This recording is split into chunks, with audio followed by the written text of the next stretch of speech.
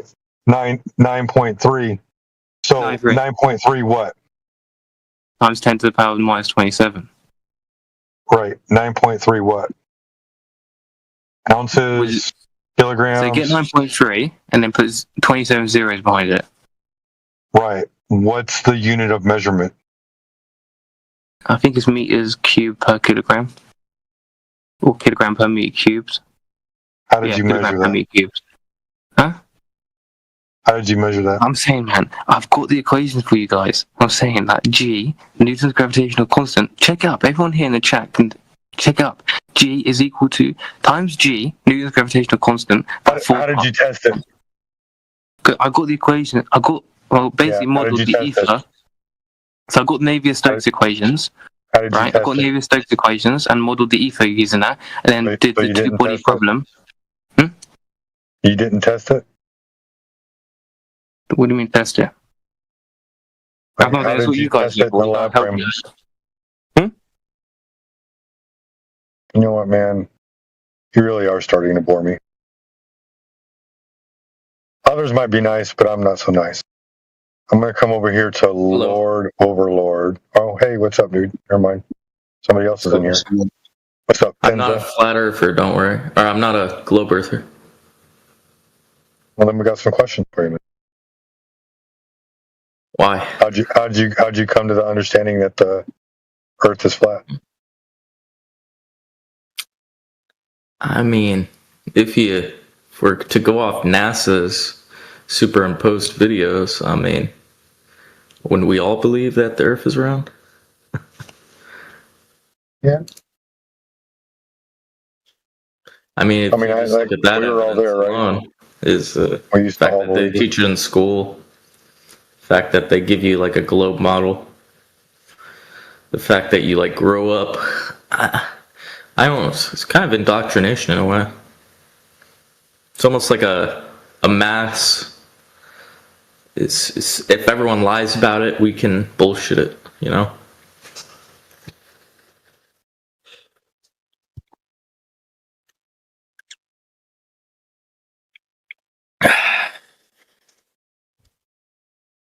Did that answer your question? Not really, but if you've come to the conclusion that the Earth is flat, then bravo.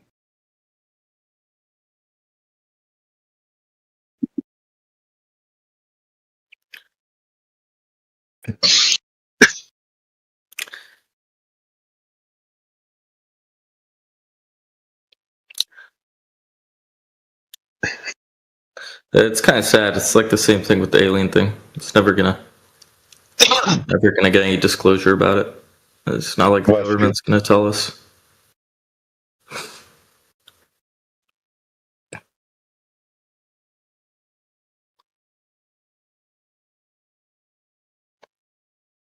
No, it's true. Like, government seems to be batting 1,000 when it comes to lying, right?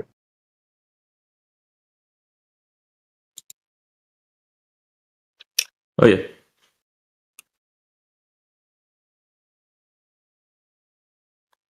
Yeah, everyone's quiet in here. I want to go. Yeah, well.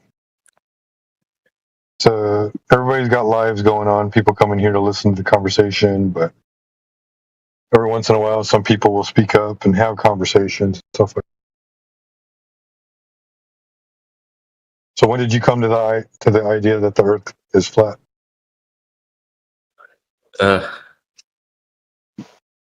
Probably pretty recently. Really? How long ago? I'm not like in the community or anything. I just come in here from time to time. Well, I mean, it's not like the community is like a cult, man. It's like when it comes to the community, community is people that have conversations so that way they can grow better understanding and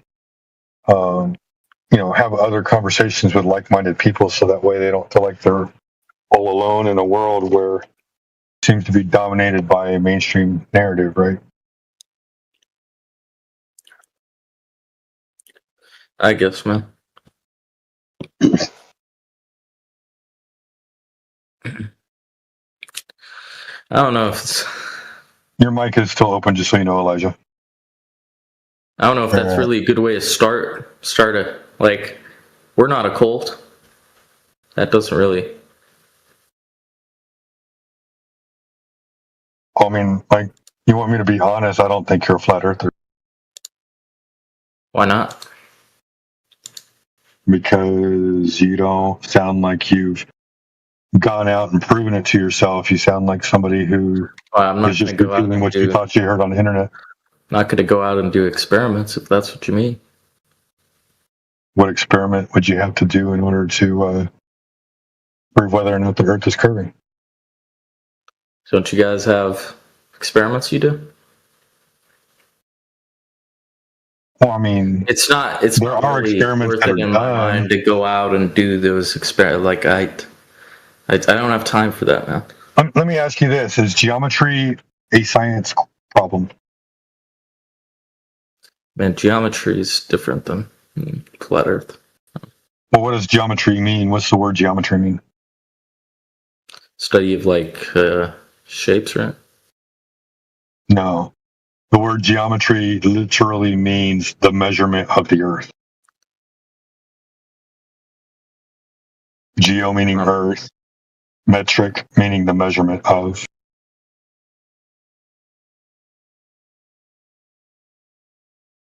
So when you go out and measure the curvature of the Earth or the lack thereof, it's not a matter of science, but a matter of math involved, right? Because you're measuring curvature or lack thereof, meaning that if something curves and it continues to curve, eventually it would form a circle or a sphere. Okay. Why do you want me to do these experiments? I mean, it's one thing to believe in something; it's another thing to actually have knowledge in it, right? But it doesn't matter that much to me to go out and prove to myself that, my life doesn't change if I... Yeah, I beg to differ. Anybody that's gone out and proven it to themselves, their life does change. Like, something happens in their own experience of the world. But if you just want to believe that the Earth is flat, that's fine. It's no skin off my back. I think you should just let people believe what they want to believe.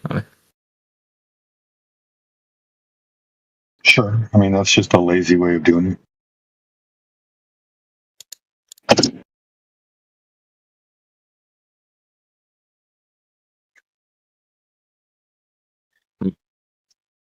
Interesting.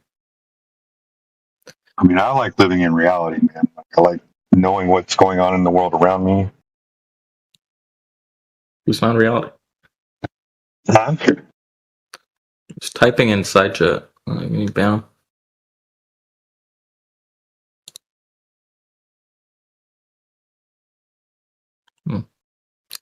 Lord Overlord seems to be making a good point here. More proof that you don't have to lie to kick it, bro.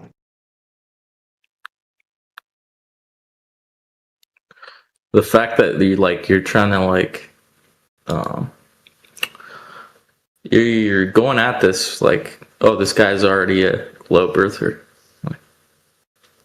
No, I'm not going at this like you're already. Why would I hang out in the flat Earth room if I didn't believe there was a flat Earth? So I just sit here with non-like-minded people, and what does that gain me? Are you believing in flat Earth? Tyree said I did. Yeah, he just believes it. She doesn't believe me. He doesn't want to go out there and back. I don't want to do experiments. No. Who put that beliefs in you? Myself. You put yourself beliefs about the flat Earth. How? I shouldn't have to explain myself to you. Well, we're just having a conversation. You got your mic open, so we're just trying to talk, right? Yeah, I'm talking, but doesn't mean I have to answer. Especially if I don't think the question is in good faith. If you don't think the question is in good faith, what's deceiving about the question? I mean, you're already going in it with a preconceived notion, for starters.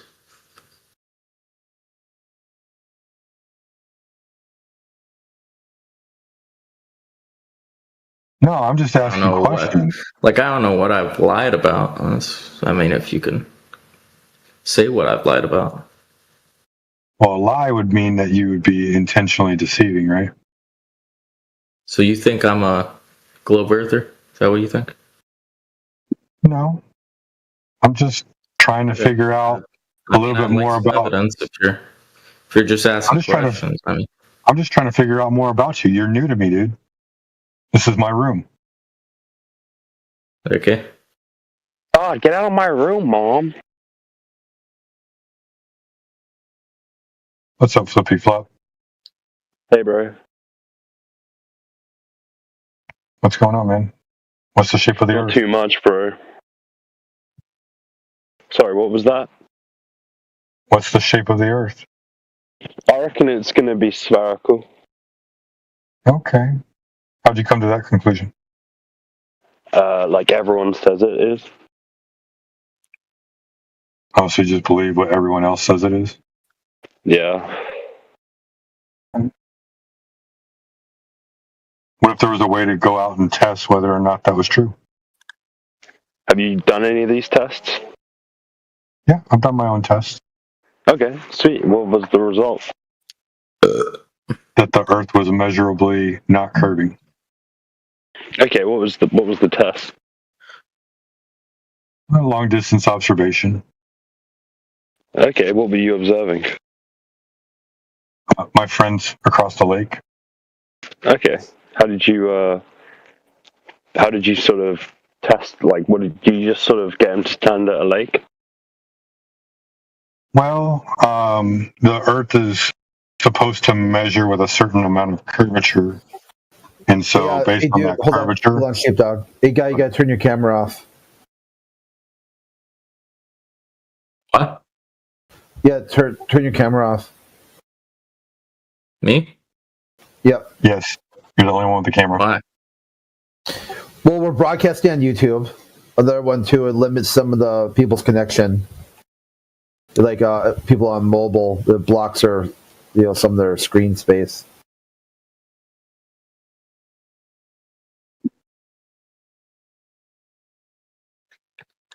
So, okay.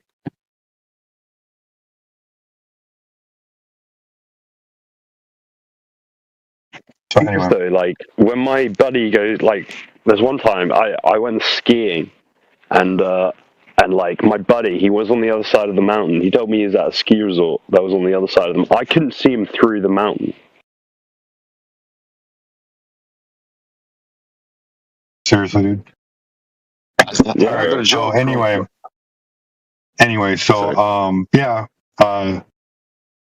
the Earth is supposed to be curving at a certain amount of curvature over a certain distance, and based on the size that we are given for it, the horizon would be a specific distance away from us, and then after that distance, things would begin to fall behind the curve of the Earth until they would no longer be able to see them.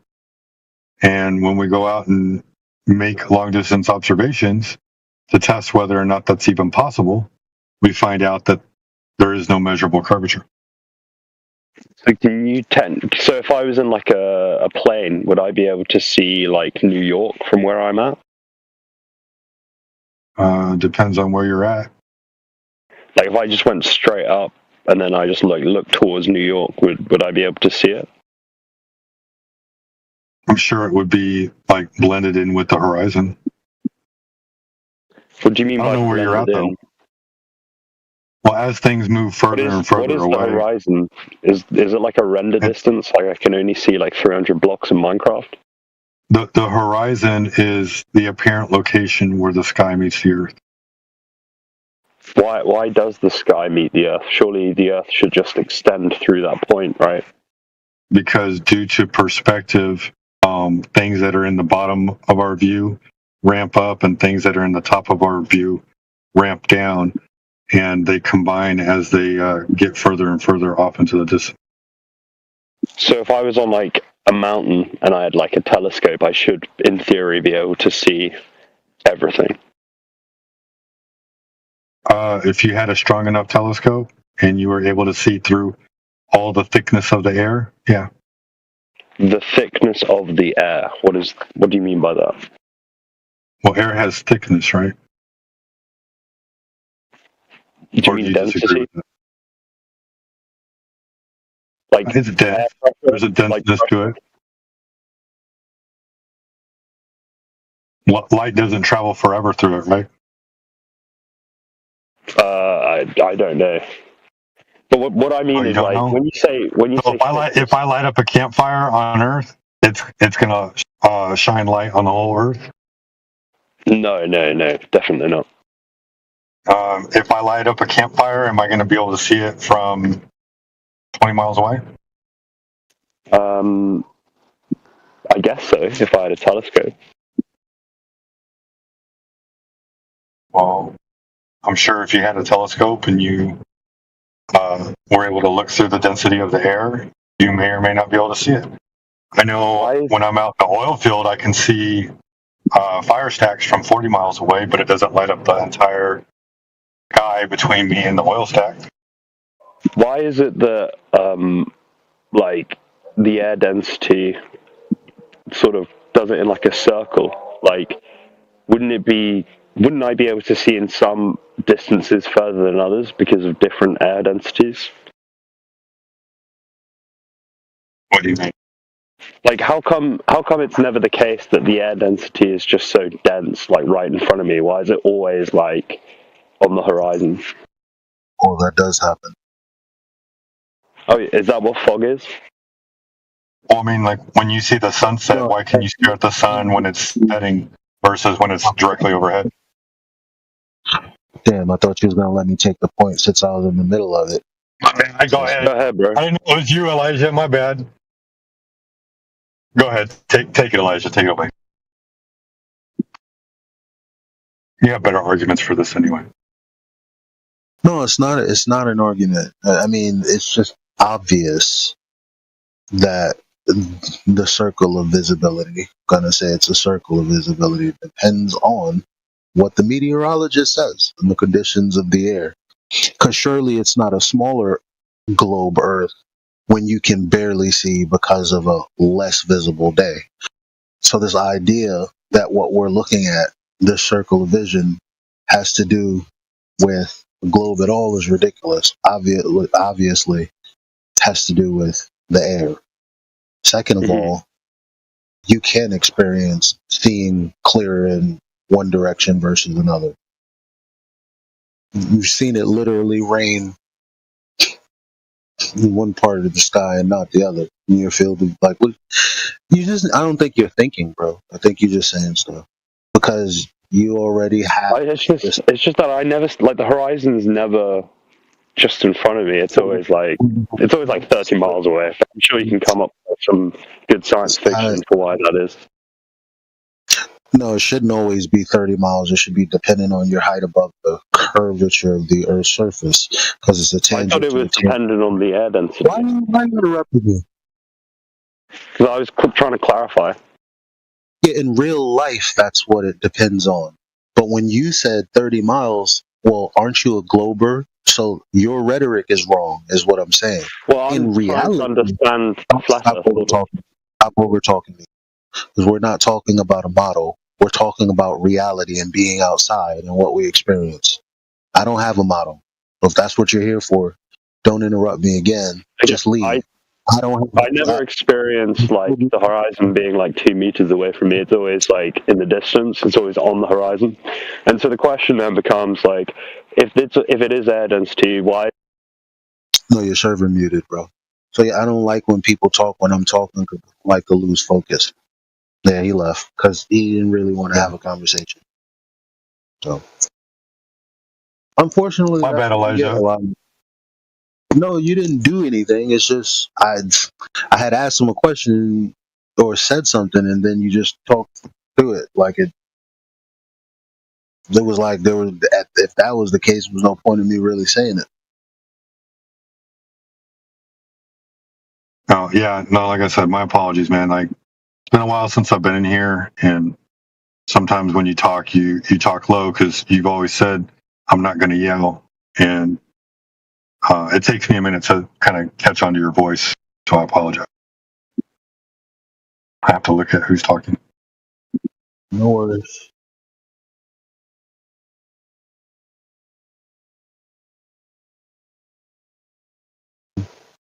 It's interesting that if they can't overtalk you and then steer the conversation in a direction that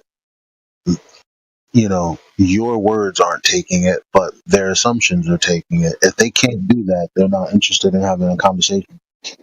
Why the fuck would you let somebody disrespectfully make you have a conversation like that in the first place? Like that's the shit that gets me fucked up that people aren't realizing and here. It's like, oh, wait a minute. You're playing games with me as if I have to do this with you. Hold up. I'm not here to play games with a 5-year-old. Yeah, like the whole concept, like I'm a flat earther because why else would I be in here? It's like that's the whole point of us being here is like Globers come in here all the time. You don't have to be a flat earther to come in here.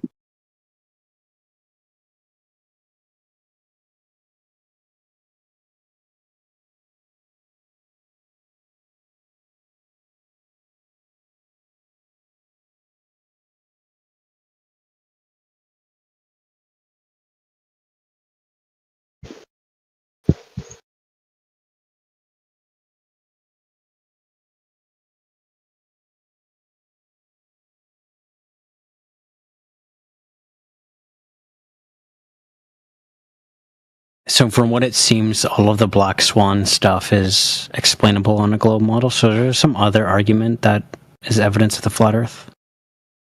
No, that's not true. The black swan is specifically an argument that with two premises and a conclusion debunks the idea that the Earth is a globe. That's not true. No, it is true. It depends on the observation. I'm sure you haven't seen or heard of them all, specifically like mine in Brooklyn from Coney Island Beach. You can see Jersey Shore as you always do every day. It's not some weird, obscure thing where it looks one way one day and it looks another way the other. No, New Jersey's right there at 6.2 miles or something like that, and then the horizon is well beyond that to the side of it because the ocean is open to me other than New Jersey next to Brooklyn. So I don't care if you understood what I said.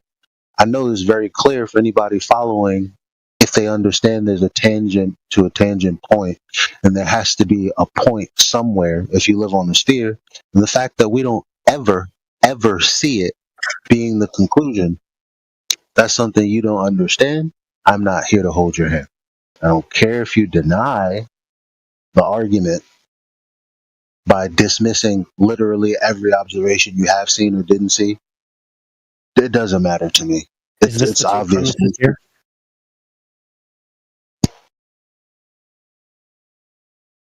Modus tollens, if P then Q, not P, therefore not Q, therefore not P. If the Earth is a sphere with radius 3959 miles P, then every horizon distance measurement must be no more than 1.225 square root observer's height in feet Q. Geometric horizon is the curve calculators. Yep. Okay. Well, this is a highly confused argument to be making to begin with, because that's the problem. It's originally used as globe. The rumpus, there's two people called the rumpus and the ruhiv, use exactly the same verbiage to talk can about you define geometric horizon? Superlumine.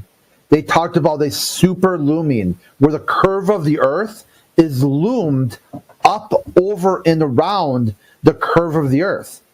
So this is a hot mess, and you don't think it's good. That's okay, because this also throws out your concept of a non-apparent horizon. Okay, can you define geometric horizon first for me, so we can define our terms before proceeding? Yeah, it's already it's geometric.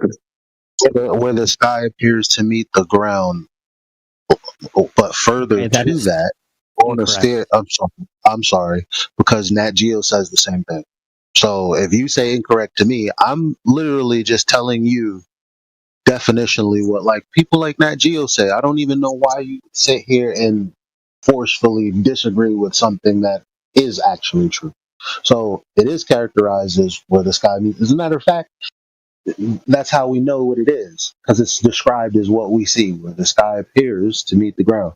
Now, further to that, people who believe they live on a globe believe that the horizon is specific distance based on the tangent to the tangent point of the globe that they live on. Now, if they're not making that claim, and they're not making any geometric claims to the horizon, then there's no claim that leads to the fact that the horizon means that there's a globe in the first place, and we can go home. So everybody that I talk to in real life, they understand that.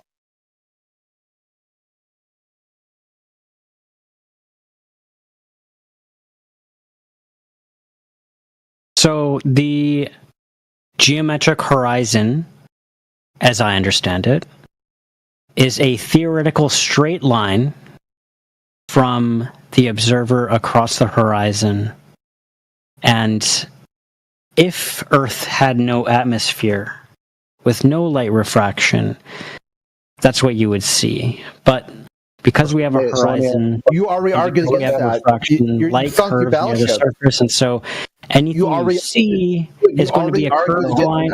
Well, let me finish. I waited for you to make sure. Who measured it in the first place, then, Reductio? Hold on, it's AV1. Yeah, you already argued against that. Okay, be fair to me.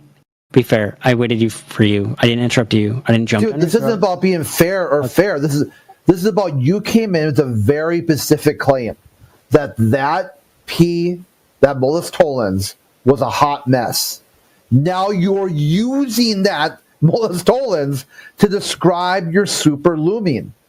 Dude, you're just gone. This is a type of guy from yesterday who doesn't know if he has hands or not.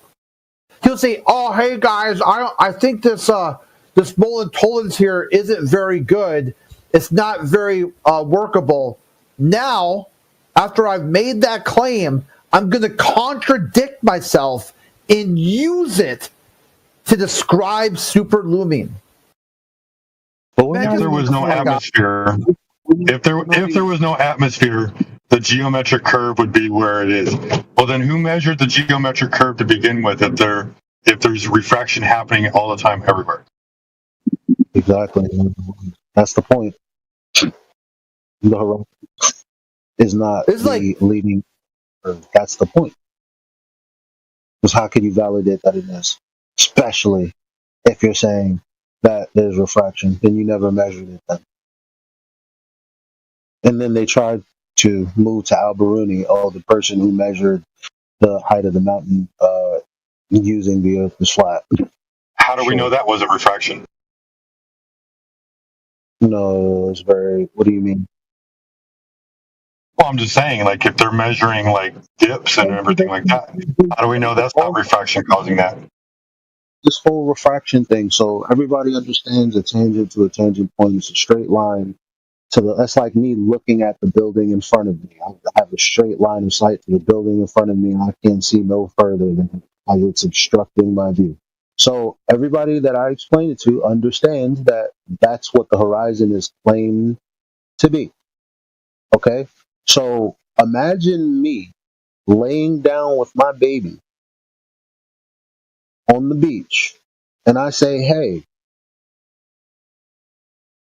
how much of your line of sight do you think is curved between here and 1 mile from me? They look at me like they're retarded, because it is retarded. Because the geometry of the earth should be there at 1.2 miles. Where's the curving of your line of sight to that? The math isn't describing any of that. The math is describing increasing the radius of the sphere so that you just have a bigger ball so that the horizon is further, which is an ad hoc rescuing device. Mathematically, outside of the point that you can't prove that the horizon is the leading edge of the sphere in the first place. Everybody understands that. Everybody understands when I show them CFI investigators and Nat Geo on YouTube that they claim that the horizon is 1.22 miles away because they used the formula. So what, is Nat Geo stupid? All of their editors? I guess so. I mean, it's just TV, right? Literally everyone on YouTube before 2020, like, I guess they were dumb. You know, they just didn't know about refraction. No, you can't claim that it's the leading edge of a sphere if you can't substantiate it in the first place. That's the point. The problem with people saying that boats are disappearing behind the horizon, that's what the black swan is for. It's bullshit. To come back with, refraction means that your argument that this proves that the earth is flat is missing the mark entirely. You're a fool.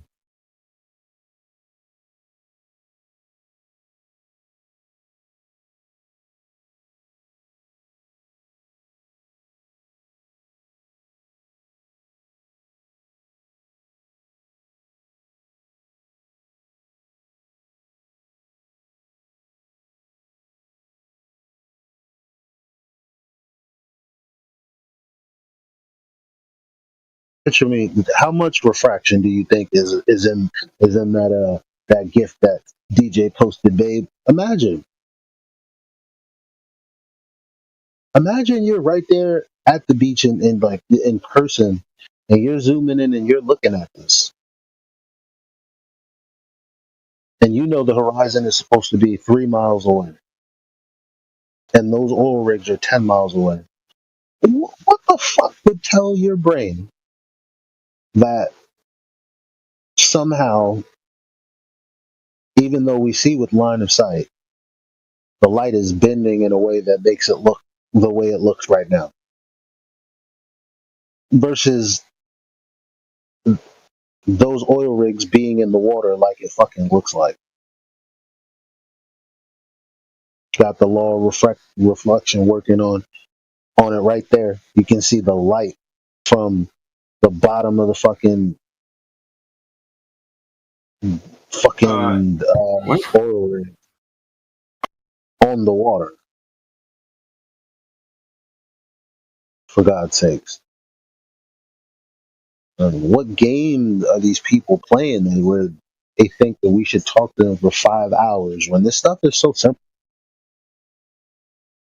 Should we give him a chance to see if he processed any of that? I think he's been on mute this whole time. See if he listened to anything.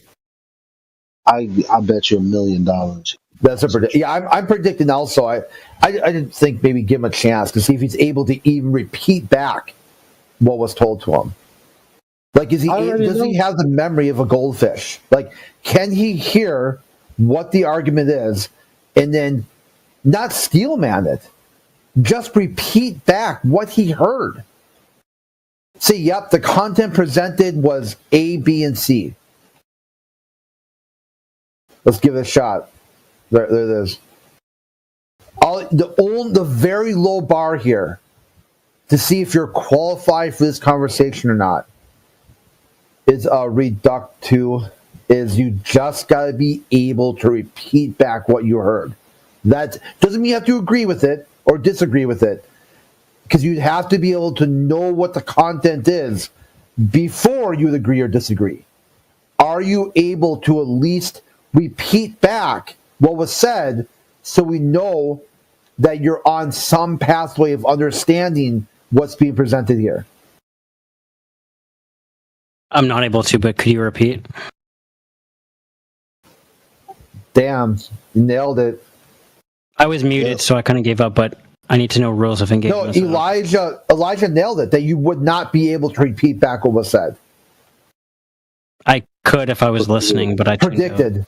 Yeah. That's the point. You and everybody else who comes in here thinking that flat Earth is stupid, you don't listen. They can't. It's not that they don't. They can't. They physically can't listen. They don't have the ability to. These guys are bricked. They're bricked. I agree. They don't. It's like trying to tell someone hey, they got the mind virus, and it is literally like it is literally taken over their body. Like their ears literally shut down whenever we speak, and they can't speak while we're speaking. Like he can't hear shit I'm saying right now. It's like walk.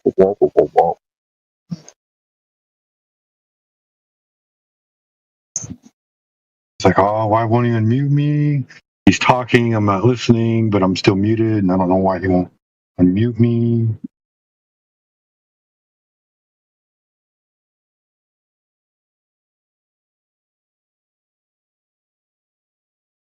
Yeah, somebody out there.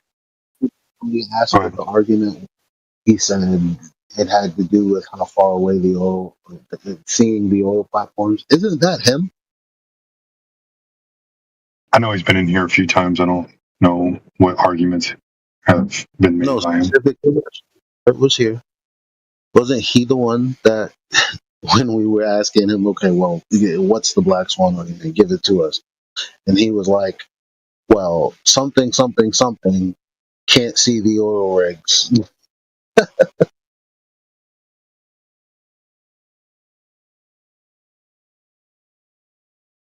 They can't even pretend to tell the truth. Isn't that?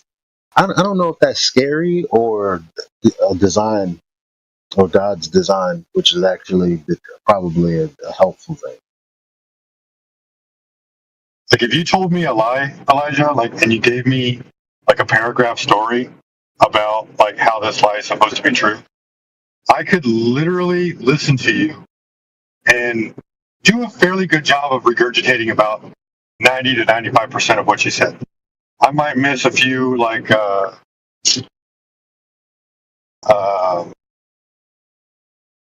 filler words, I guess you could call them.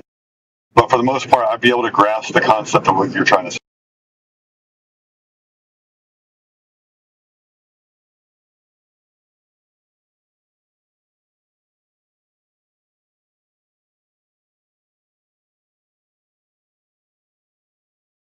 It's a pretty basic concept, right? The geometry of the Earth says that it's this big. That means from a certain observer height, the horizon would be a certain distance away. And then as things go beyond the physical horizon, they would be obstructed by a certain amount based off of a geometric function that would be comparable to what the size of the Earth presents it. Did I steelman that pretty good? hmm And it all goes back to the true point being, you know, uh, the horizon isn't Earth curvature. Now, a lot of people came out in the beginning, you know, they'd say, "Oh, we see too far." All they mean is that they thought the horizon was Earth curve, and then they took out binoculars and they're like, "Oh shit, you can see that thing." So, to what the response was, well, wait for it to disappear for real beyond the curvature of the Earth after you've taken out the binocular. Like, never did they realize that actually the distance to the horizon is supposed to be calculated based on the measurement of the Earth, the meds, which there's no such thing.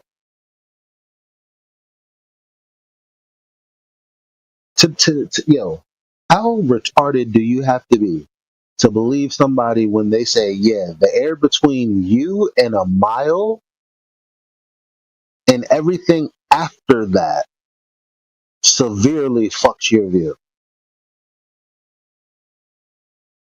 Think about that. Everything between you and where the obstruction is supposed to be is just a mile in the original Black Swan.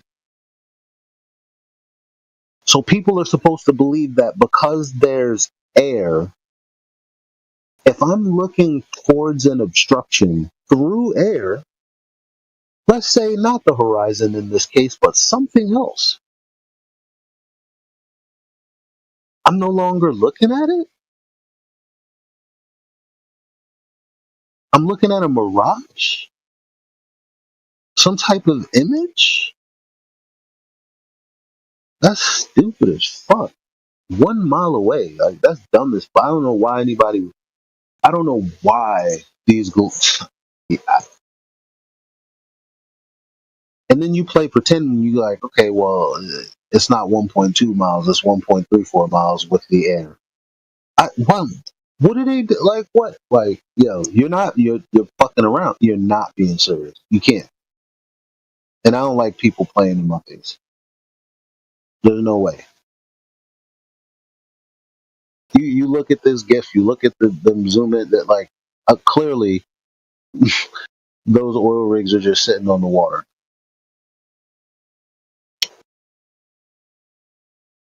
I'll tell you what though. No, no, no, I'm done. This is kind of a crude comparison, but that would be like if you were looking at a hill and then there was a sign on the other side of the hill, but you could see the sign with the hill behind it. No, it's a perfect example. I've made that example many times before. Exactly. If instead of because we use the formula to get the distance, right? Line of sight to the distance of which you will no longer see the floor. It's a point, right? So let's just say not that, and let's just say, 1 mile to a building. So because there's air, I'd be able to see a school that's typically behind that building, and then the building behind the school. Because you got the oil rigs that are where they are, and the horizon is supposed to be in front of them, but instead we see it behind them. That's retarded. Why would anybody go for that?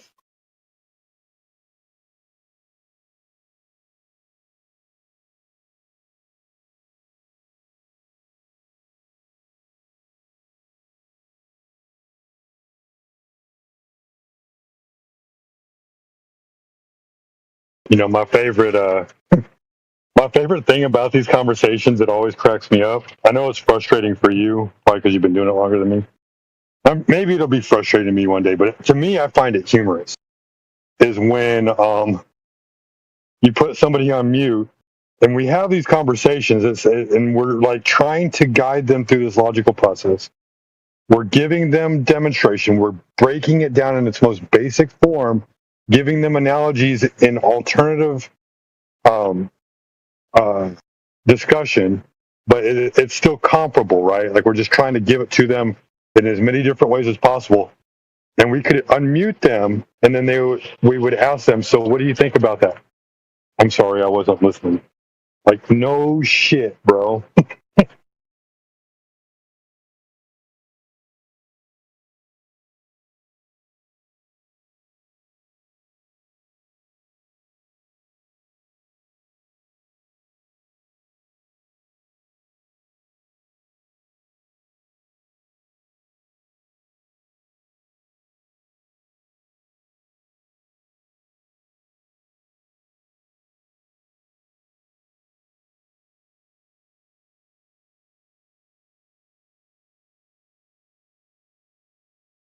Hello?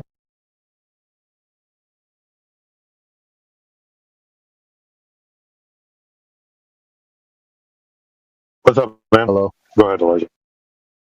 Could somebody please help me with my flat earth arguments? I'm trying to get better at flat earth.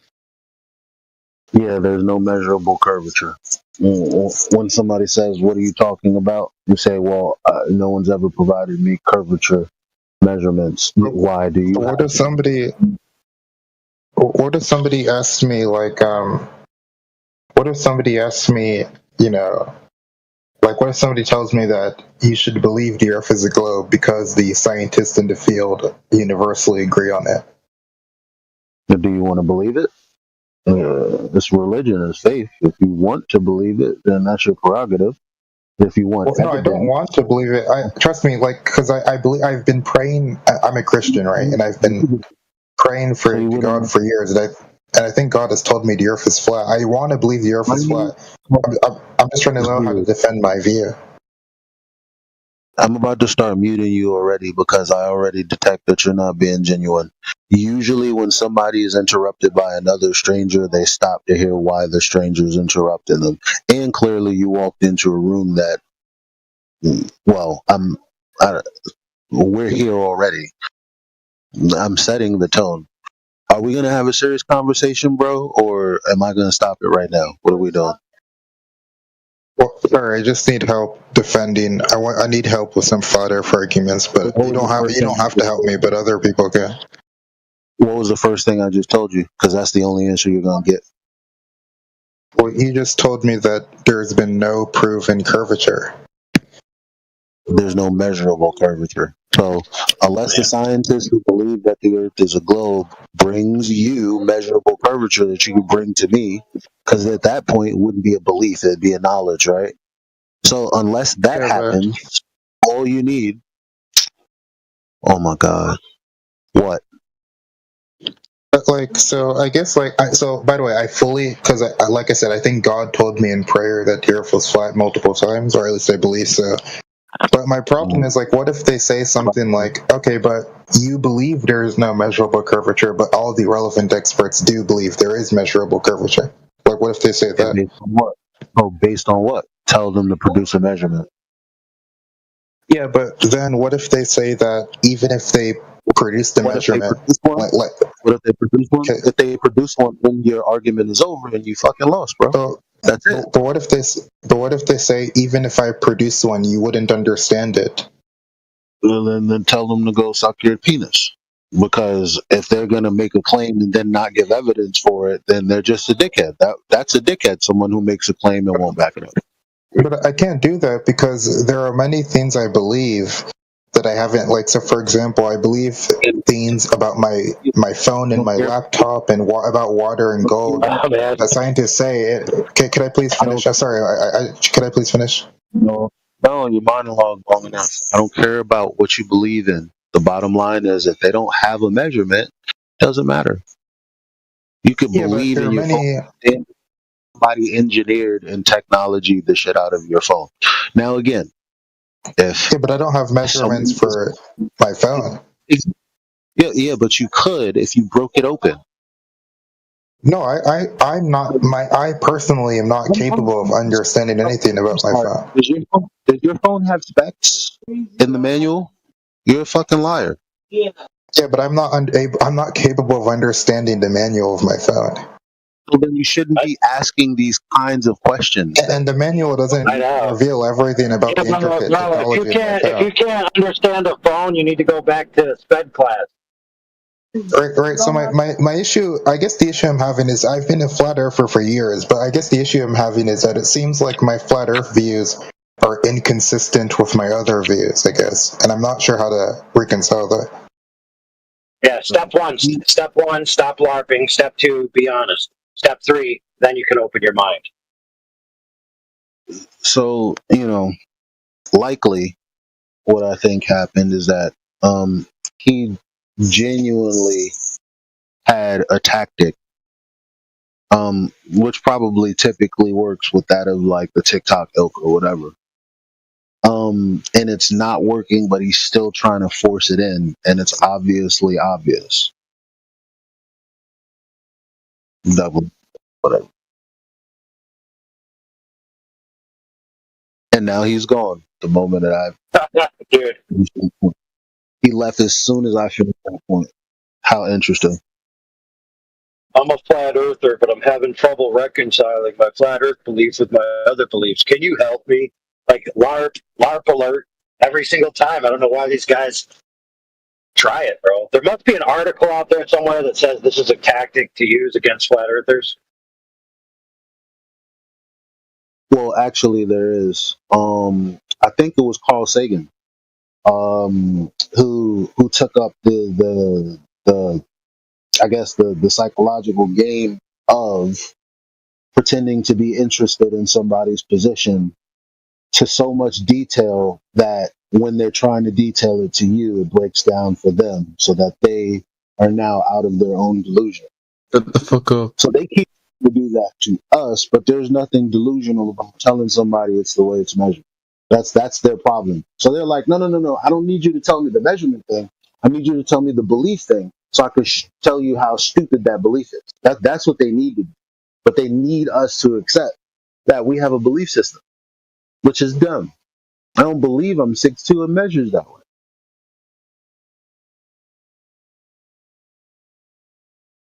Yep.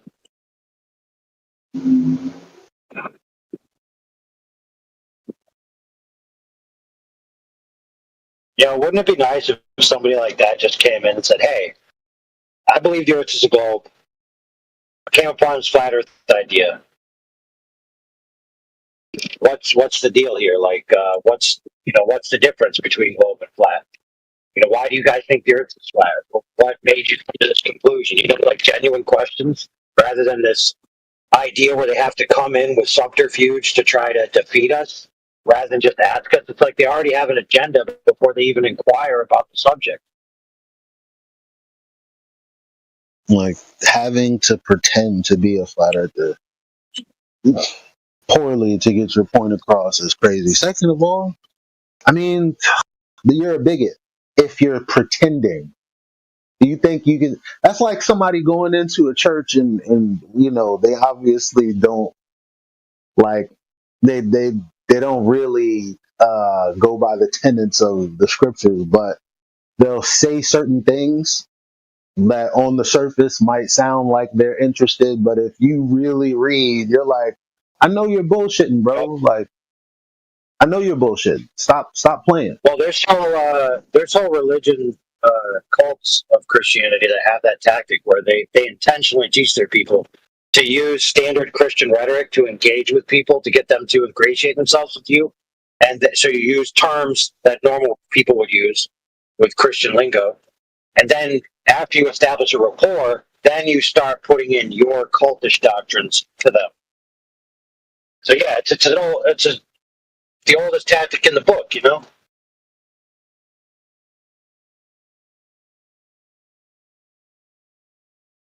It's like a girl, she pretends to be interested in you until, You know what? I kind of suspect that that's what a dear friend. I suspect that that's what a dear friend kind of was doing to me, which is scary.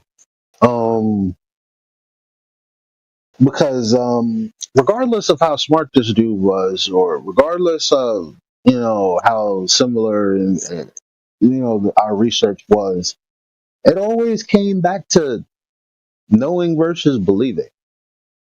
And I'm like, but we can.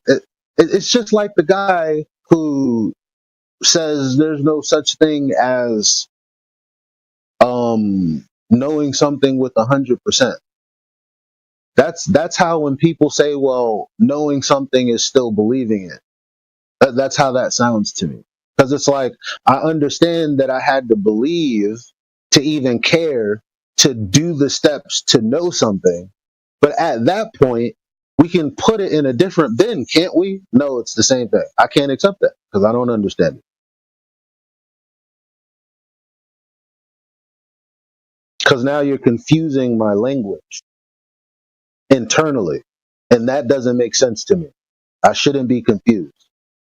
You get what I'm saying? Or where am I fucking up with this? Because I've heard you have conversations about this before.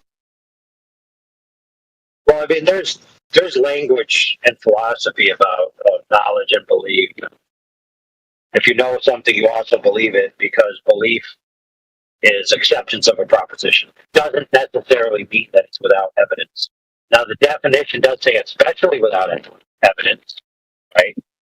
But that is a certain connotation of the word belief. So when someone says believe, you have to parse out what they mean by it. It really doesn't matter that they're using that word out their mouth. It matters what they mean by it. And you know that's true because when you hear them say that, you feel compelled to parse out for them what they should or shouldn't mean by that towards you. So you want to know that this term has multiple meanings. Go ahead. Exactly. No, I'm saying exactly because I don't like equivocation. So that's another thing in my belt where I'm like, well, that kind of feels like that. So why don't you explain to me the difference? And then it's like, explain how there is no difference. I'm like, or the response is, well, I just explained it, but it didn't really explain anything. All I heard is you said believing is knowing, and this is why. And then you didn't proceed to tell me why they're the same thing. Well, you could demonstrate the difference with what's it called? Circumstances. So, for example, you might say, I went to the lake. I went to the shore of the lake. People were in the water. I said, is the water cold or warm today? And they said it's cold. And I believed them. Then I went into the water and it was cold. Now I know it's cold.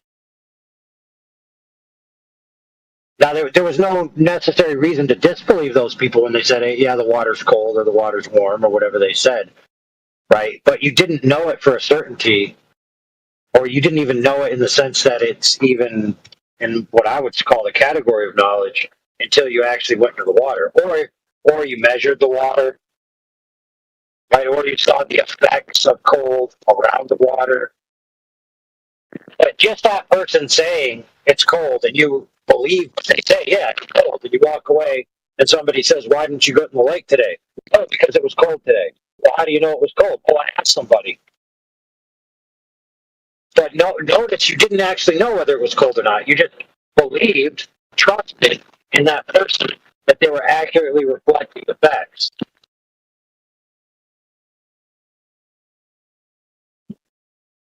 So there definitely is two categories of propositions that you accept to be true, where one is not knowledge and one is. And the one that isn't knowledge is more accurately called a belief. And we've gone through those conversations and that has been made clear. And that wasn't sufficient for saying that they're different. And that's when that's when you get the feeling of, man, I don't care how I feel. Well, actually, it is my feelings, but I don't care what what I may think of you.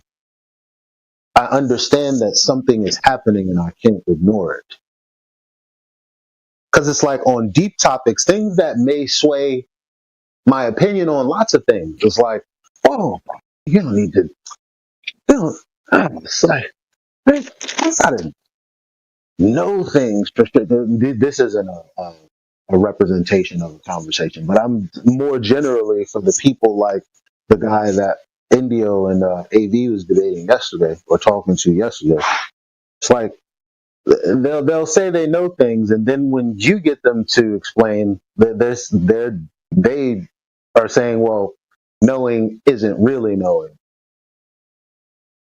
However, of course, it's high credence, which means we know. I don't know.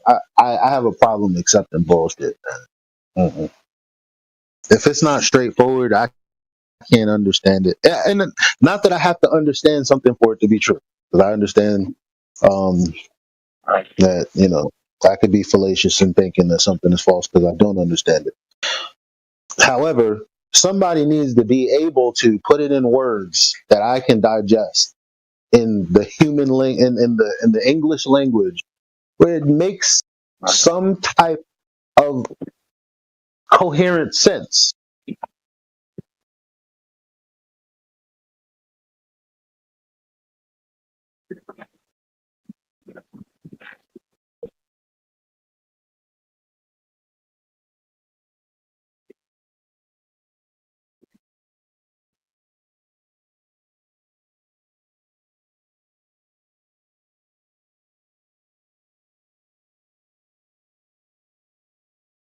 Dude, that Blitz dude went straight into the, I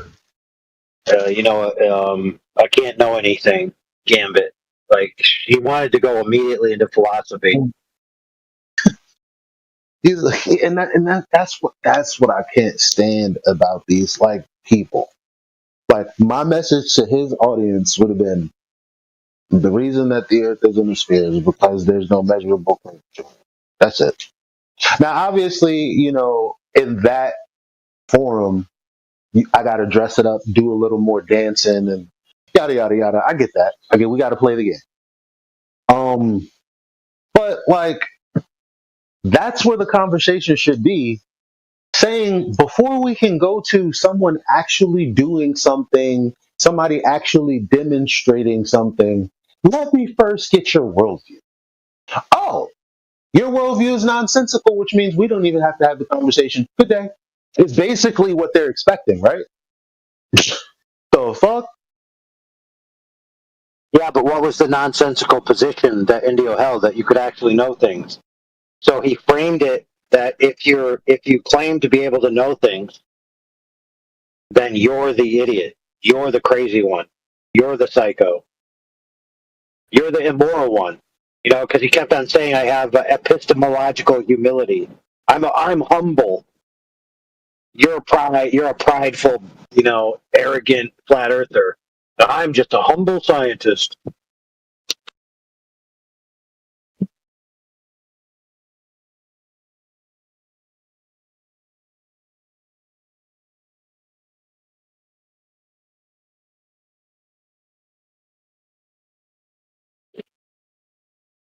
I was surprised that he wasn't going to stay on the whole, you don't have a model point, so we can't have a conversation. Well, flat earthers do have a model.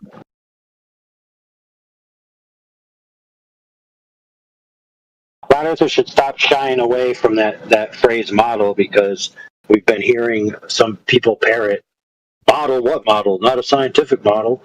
It's like, well, who cares? Yeah, it depends on what the person is defining as model, I guess. Yeah, well, so he wanted to talk about that because he wanted to know about the sun, the moon, the stars relative to the Earth. So he immediately wanted to know about everything except the shape of the Earth.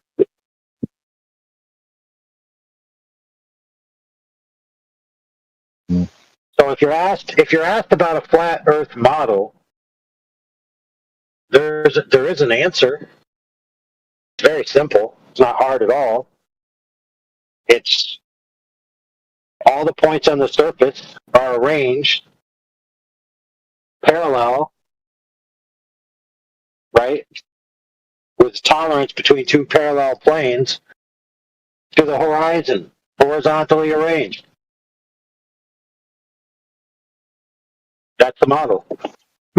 That's like the functional definition of flat, too, by the way.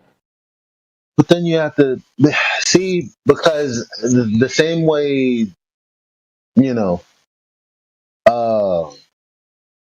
say I may have said, what model? You don't have a scientific model, because you got to throw that in there for what you're saying to be relevant. It's like, well, I'm only saying you don't have a scientific model because you want people to walk away with this idea that you did have a scientific model. But further to that, though, when we say, well, okay, we have a flat model, what people want to take away from that is, you have a model of the entire Earth, which isn't true. We've just modeled the territory that we give a fuck about. People can't understand that.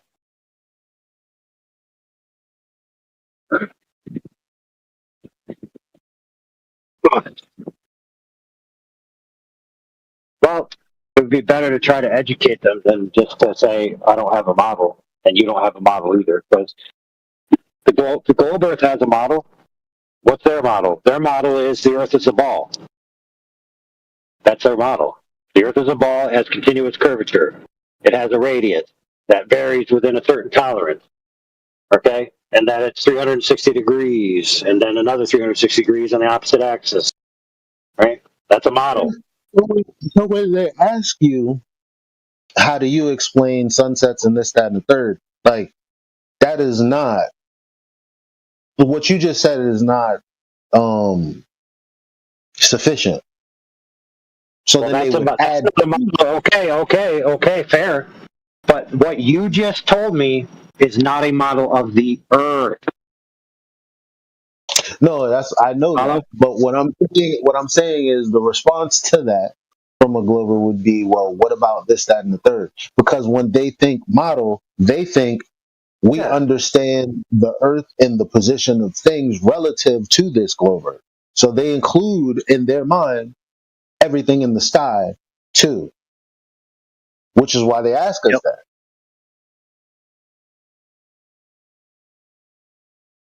But that's not really a model. You know you can't model that, Grady. Well, that probably would be best described as a cosmological model, not a Earth model. Right. Which is why I always respond that we're not here trying to give people a cosmology. Well, that's the point. So, like, the cosmology and the quote unquote object known as the Earth, like, those are separate things. The Earth is what it is, and then its place in where it is relative to all the other things that aren't the Earth, that's a different question. It's basically this: the Earth is one thing, and all the other things are not the Earth. Yeah. So when you actually boil down a lot of their questions are just stone cold stupid. Like, it's basically, some of their questions go like this: hey, if the Earth is the Earth, how are things that aren't the Earth not the Earth? Basically, a majority of their questions, right? Yep. So if the Earth is not the other things that aren't the Earth, why is the Earth not those things? I mean, you could permutate this question in many different forms, but it all comes down to the same thing: is that they're basically asking you, why is the Earth the Earth?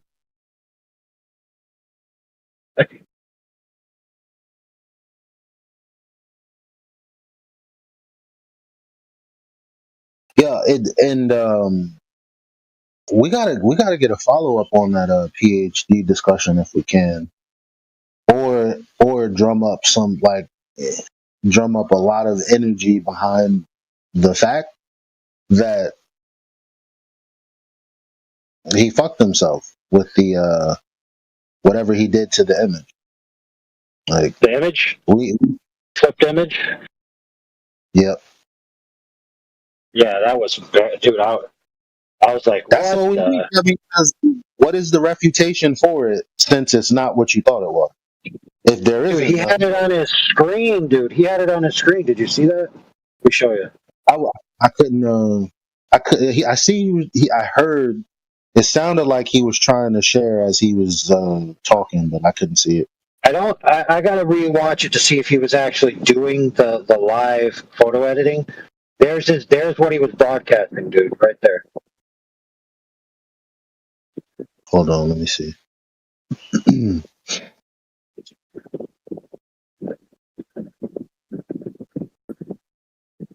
Oh wow.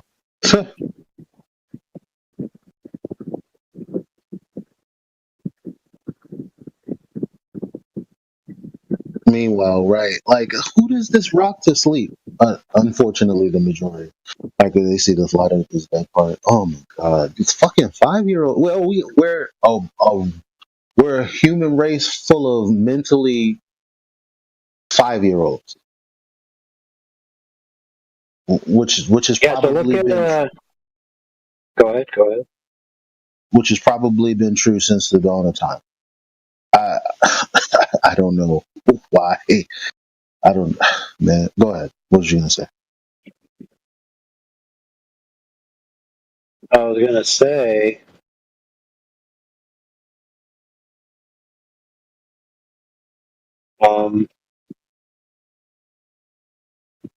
Look at the images he posted. Look at the images that are pink and with the red lines, which is what Indio flipped. Mm-hmm. And like for people that don't know, Indio told them that the Solar del Uni is like a perfect mirror or near perfect mirror, and you can flip the image over the horizon, and you can match up the sky to the reflection. And this PhD guy said he tried to do it, and he goes, "Oh, Indio, they don't match up. Look, they're off." But when you look at his photo, which I posted under his mug there, he has clouds that are superimposed on each other that are off, that don't exist in the top portion of the image, which means it's not possible that he flipped them from the top. So what the heck did he do? Because he certainly didn't do what he was asked. Like he doesn't understand what a mirror is or what a flip is. I'm not sure. How did he manage to add an extra cloud? Like what? On top of that, because he was doing it on the performance was of him doing it on the fly. And then when Indio went to give, another one, he is just like, too low resolution. And then I think a third one was presented. He said he would do it, but he didn't.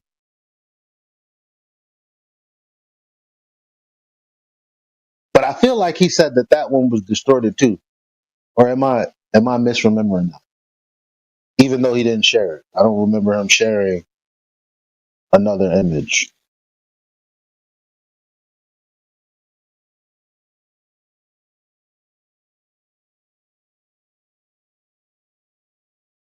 No, yeah, he only shared the one.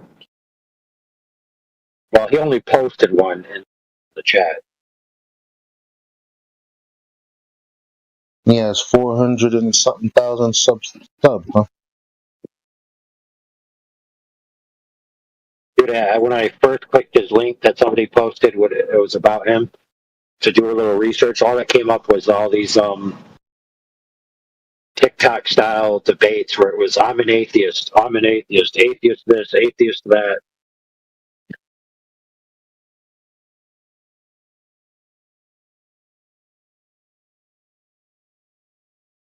It's weird.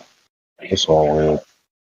One of his main arguments is if God told you to go out and murder 1,000 babies and you did it, you would think you were doing the right thing.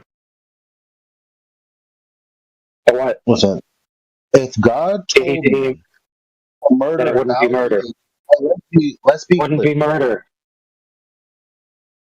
Let's be clear. Okay, fine. You're on the record. If God, because again, when we say if God, that whatever entity you would think that is, were to communicate in a physically provable way, like you're not hallucinating. I don't think that's how it works, but this more anyway. I'm not going to tell you guys my business, but the bottom line is, if God, in the way they said, did come down and was like, "Yo, murder them babies," I would probably murder them babies if a God-like being came down and told me to do it. I ain't gonna hold you. I might ask why. I might, but it's God. Like what? God said, "Take." Well, I mean, he's certainly arguing against the Christian version of God, using the alleged atrocities in the Bible as a mark against the morality of God. But the problem is that God is the arbiter of life in that worldview. Not only that, but he actually declared a death sentence against all humanity. So he's already killed all humanity. So the idea of killing a child while it's 2 years old versus when it's 50 years old, God has still decreed that they're all going to die. So it's not that God has killed 1,000 people; it's God killed everybody. No, that's true. By definition, the only thing promised in life is death. Whether you're and all of the nations. So one of the nations that he was told to wipe out, it said he waited 400 years. It said he waited 400 years to see if the society would turn around before he had them wiped out. That's a solid stint. 400 years in New York City to see if the people wake up and realize that the politics is just a revolving door on all sides. And we have a larger fight on our hands if we're being honest. Like if you wait around 400 years and shit just gets worse, yeah, fuck it. Start over. Yeah, but everybody knew back then that the reason why you totally get rid of your enemy is because if you don't and you let the children live, they grow up to seek revenge. Exactly. Hey, y'all were talking about something earlier about flat earthers don't have a model and everything like that. So I've kind of started using a different argument. I just wanted to see what y'all thought about it. When people talk about observations in the sky and how it matches a spherical geometry of the Earth, instead of going through this hard no, I've just been saying, well, okay, the math for the globe if you can prove the curve of the Earth. And that's kind of a new stance that I've been taking with people.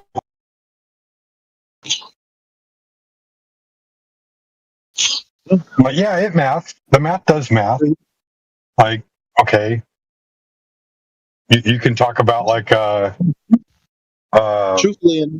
Copernicus and Kepler. Go ahead. I was just gonna say I'm bad at math. I'm super ignorant, maybe even stupid when it comes to math. But every time I'm looking for math that expresses that we're a globe and things in relation to it, I don't see that anywhere. Am I crazy? Am I missing it? No, you just don't have the complete picture. Nobody has the complete picture. That's the thing. We're all drawing conjecture from what we could possibly know, and it's not all that we could know.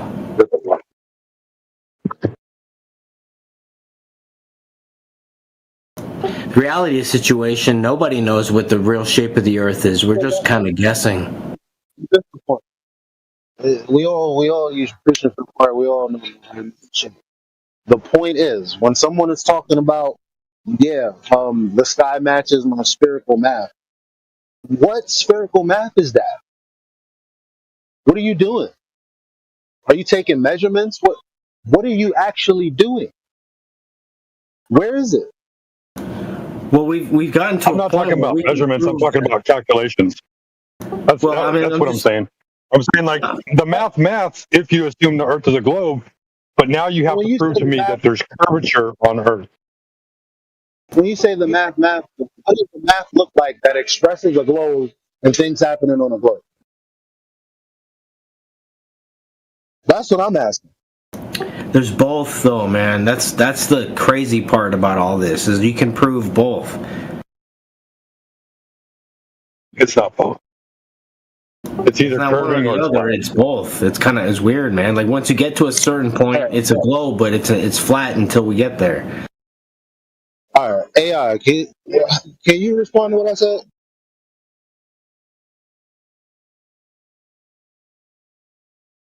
Oh, you're saying why math demonstrate the Earth a globe? Is that what you're saying?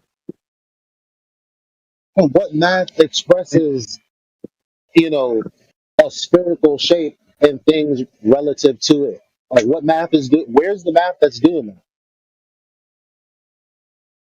To say the math about a globe maths. Where is that? I hear people say it all the time. Is that something that's actually in existence? Because why do we use a parabola, right? Parabola for what? For getting a segment of an arc. Well, that's the point that I'm making, Elijah, is that if you can show me the curve, then I'm sure the observations in the sky will match a globe Earth if you can show me the curve. But whatever, if you show me... When you say shows a globe Earth, like that means you've seen something that is a globe Earth to look at something else and then go, oh yeah, it's showing me this globe Earth here in this map. What map? That's all I'm asking. What map? You keep taking it for granted, like, yeah, the math. What math? I'm ignorant.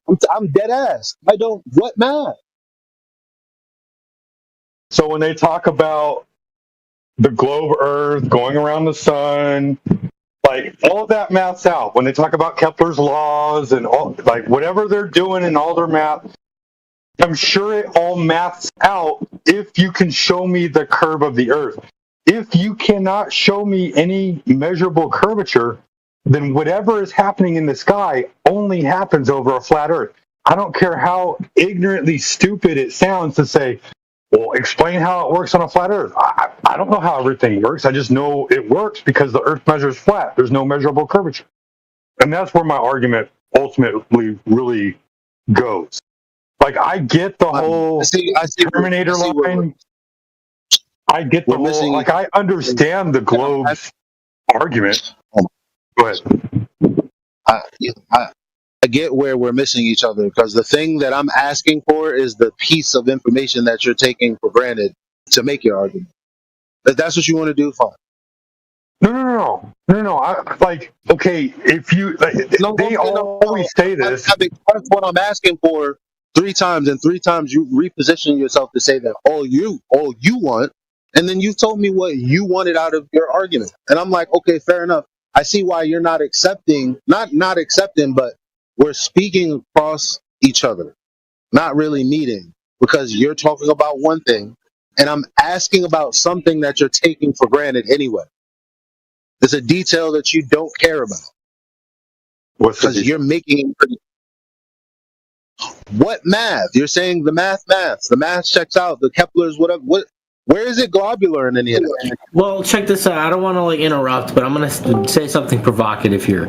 If you were to take a globe Earth and the sky and all the stars and unravel it and make it flat, the math would still math. See, that doesn't make any sense. What I'm trying to say is, just saying, regardless if it's flat or not, when it comes to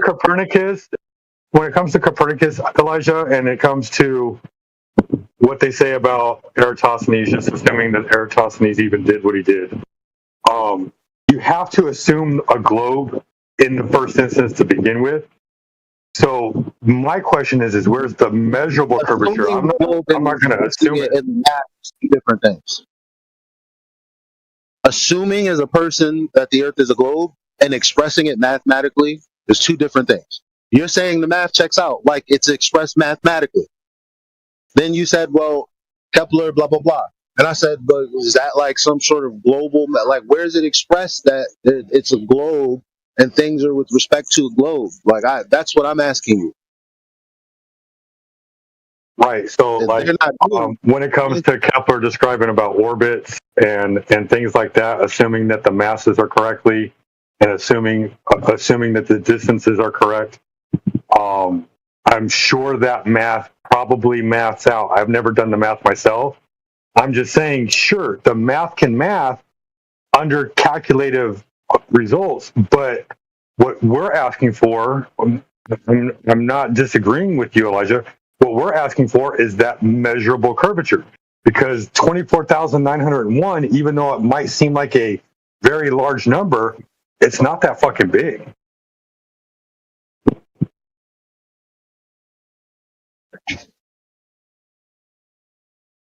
And that's pretty much where my argument goes, is that. But I'm just curious to see how a flat earther tears it apart, because whenever I have that conversation with the Glober, they just seem to freak the fuck out, because they're like, well, what do you mean measurable curvature? I'm like, yeah, the thing that you have to fucking have measurements for in order to even begin to start to calculate anything else.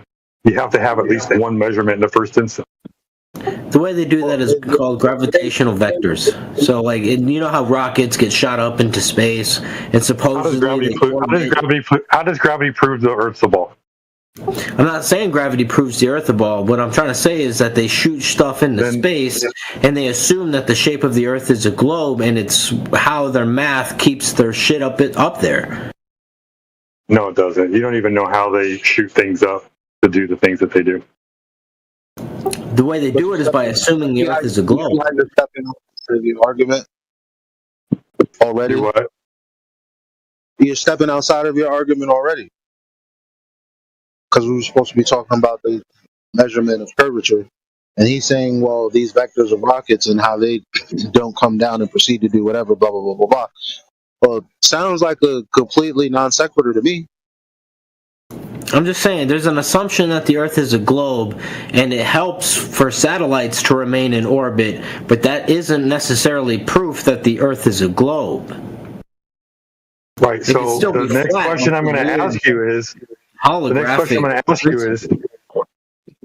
you're assuming those distances are correct, first of all. So my question to you after that is going to be, who measured the Earth so that way they could put the satellite at the distance that they're saying that it's at?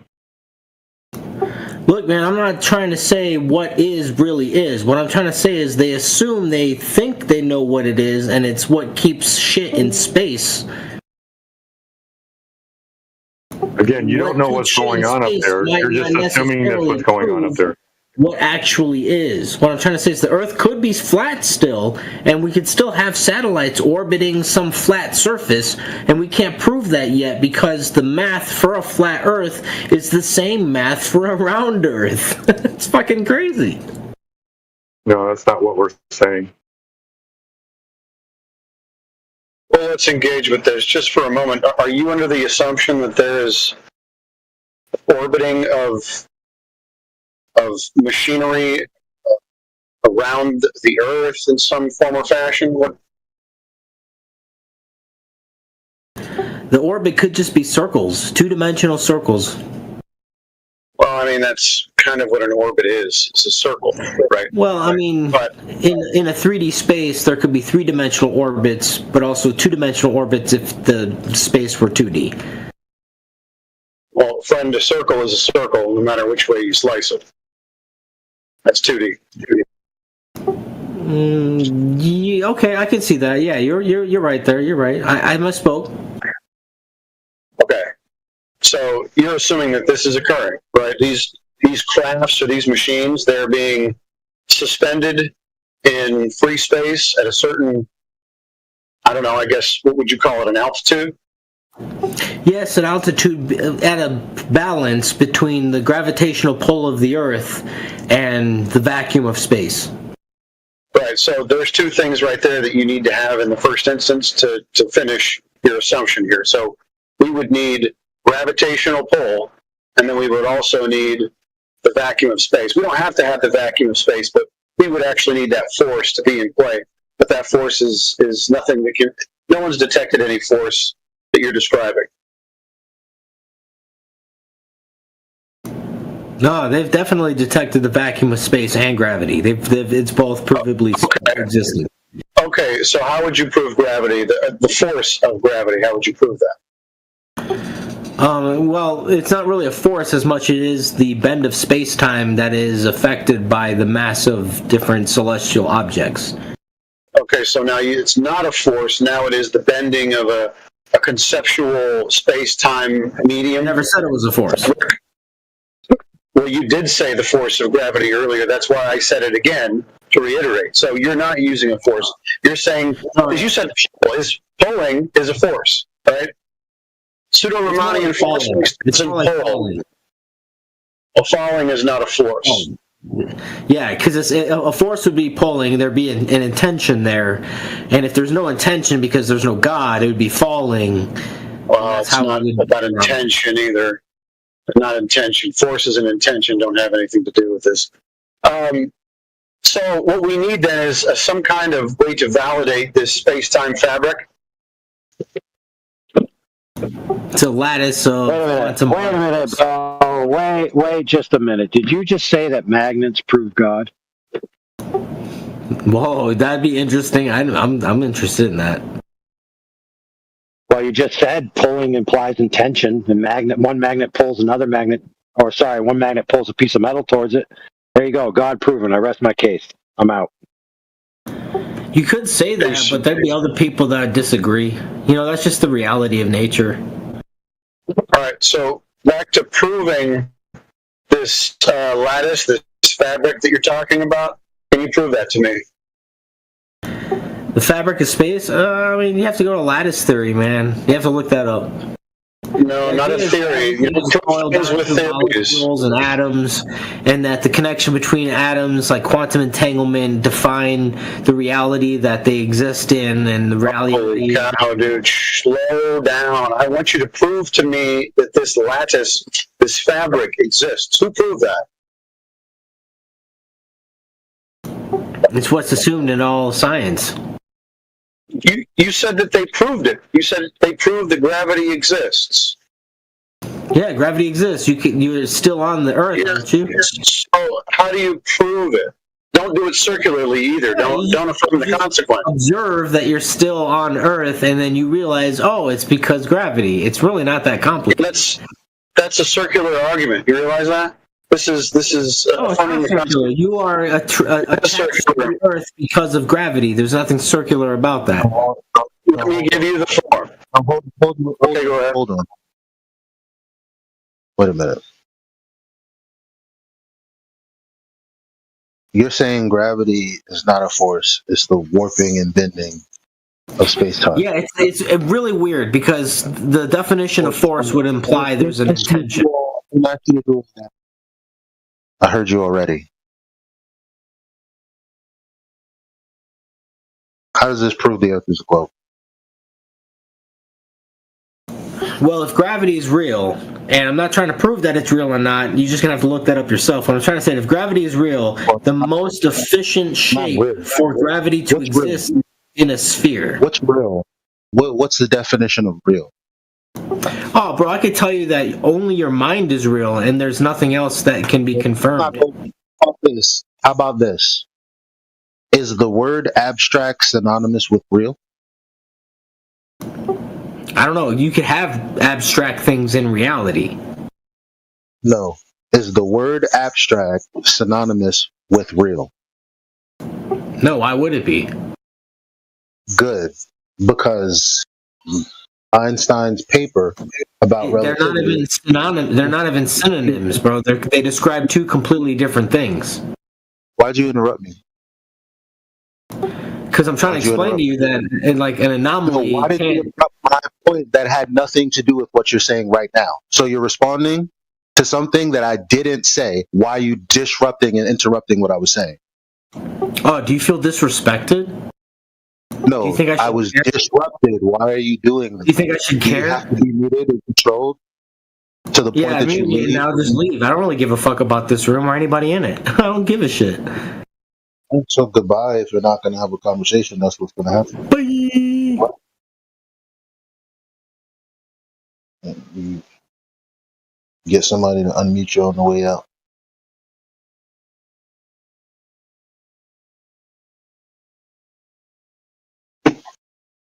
Like he can't do it. He couldn't hear the point being that Einstein's paper is wholly a mathematical concept framework. Not real. Abstract. Kick fucking rocks.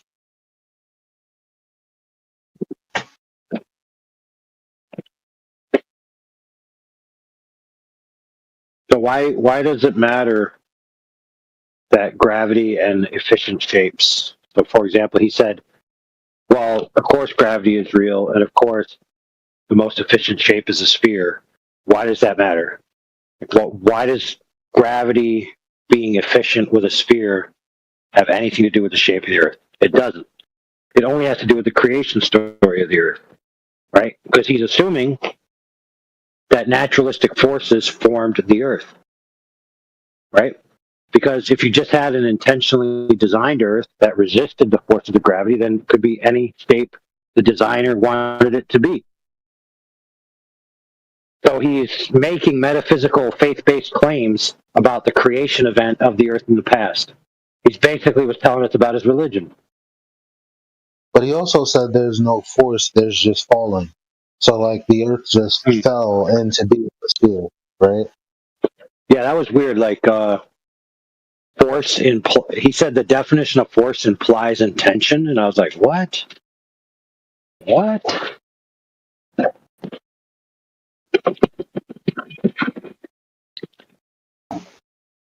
Although he's not wrong, Elijah. He's not wrong.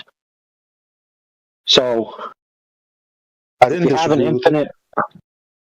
infinite regression of first cause, right? That can't happen. So you have to have an instantiation of motion in the first instance. So how can you get physical motion in the first instance? That implies intention, doesn't it? The only thing we know of that can instantiate motion is will, right? Or as we can tell. What's up? What's up? You have a question? The Earth is a spinning ice wall. Well, that's not a question, but okay. How do you know? Because I received the revelation. Alright, so there's about 15, 20 of you guys who, after one gets muted and booted, another one is put on schedule because for some reason you just can't have a serious conversation. What? I'm having a conversation right now, I don't know. You're not having a serious conversation. What? You're not having a serious conversation. How? You want me to prove it to you?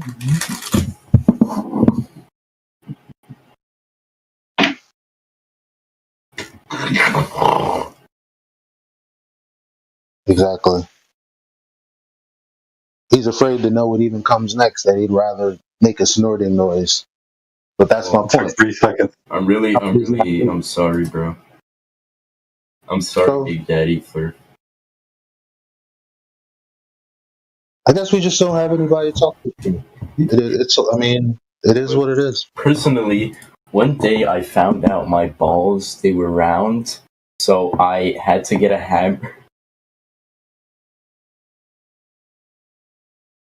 I had to get a hammer and just start going at.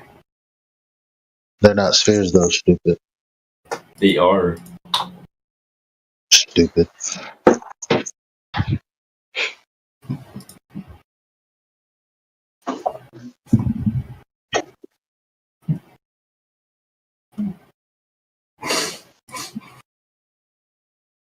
Hey, Elijah, imagine being so dumb that you don't know that testes aren't supposed to be spherical.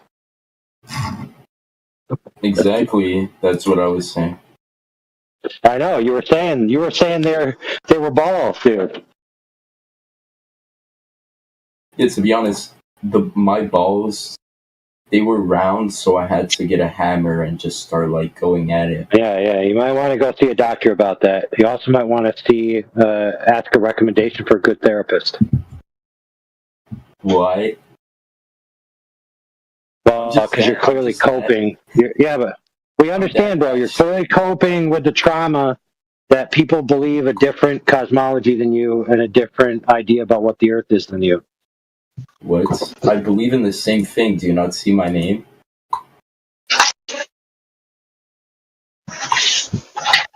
Copium. Yeah, cool story, bro. Yeah, my name is Bartholomew Snurkle. I'm a flat earther. But you guys are all fakes. You guys are all fakes. I'm the only. Listen, Bartholomew. Great. Why don't you tell us what your best 3 proofs the Earth is flat? That I received the revelation. Okay, from Satan, we got it. All right, next. What's number 2? What? Yeah, what's number 2? It receives the proofs. I can't tell you because they're too powerful. All right, bro. Like what? So do you think like coping this way is going to change the fact that the Earth measures to be flat and not a globe, and that everything you've been told about space and, I agree and with flat you. What? Earth is false? No, I agree with you that the Earth is round. The Earth is flat. I mean, You know this behavior, I'm that passionate that I got my balls and I made them flat. I'm that passionate. This behavior actually makes me more faithful about the people in the Bible being real people. I mean, because you read it and you go, how the fuck did they do that? And then you hear people talk, you're like, well, shit, when I'm dead and gone, this guy is going to be carrying their... What denomination are you? I don't understand how people are stupid as...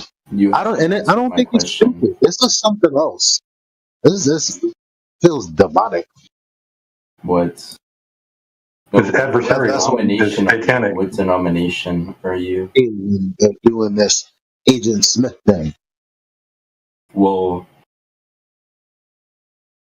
you are the Agent Smith because you are breaking through the Matrix right now.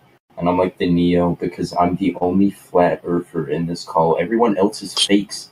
You're all LARPing. I'm the only flat earther here. So what's the radius of the Earth? It's 46.56.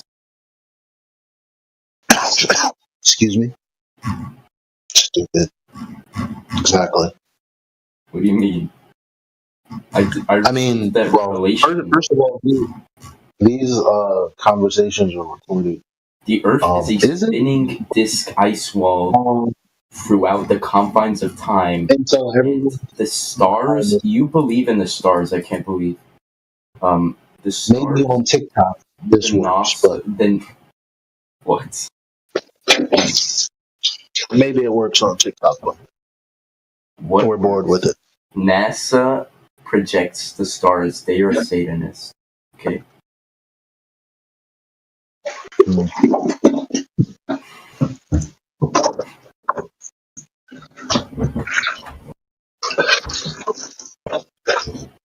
I hope you were enlightened by my information.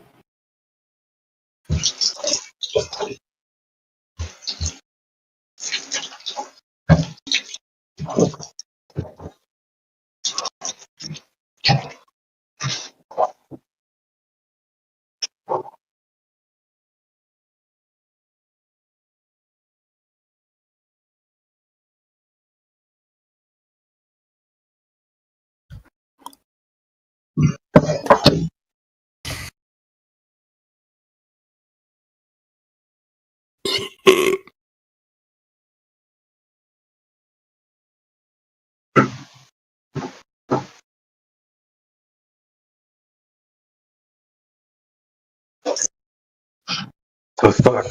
Did you figure it out yet? Oh, he went on deafened.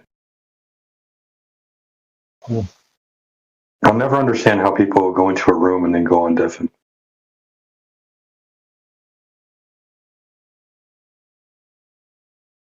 They are scared.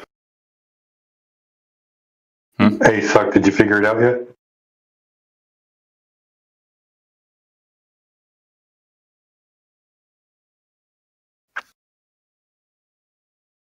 Hello? Hello. Did you figure it out yet? Yeah. If the surface of the Earth is not curving, then the surface of the Earth must be what? Something. I don't know, man. Didn't study for this. I'm nervous when it comes to exams. Yeah, but it wasn't the first time you're in here. We talked. I know. I remember you. You're a good guy.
Well, he's just trying to argue with Oxford's. He's trying to argue with Oxford's dictionary like a dumbass. Like that has nothing to do with me, dumbass. Nobody cares anyway. It's just the way. It's so weird. Talks, right? You come in, say something, and immediately get out, just so you can't hear anything at all.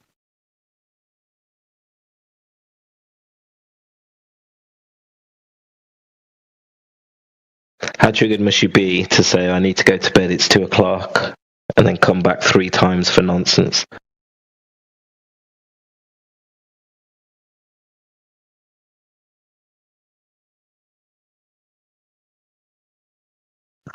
You triggered my trap card.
So, like a few months ago, I went to go see that new Mad Max movie, Furiosa.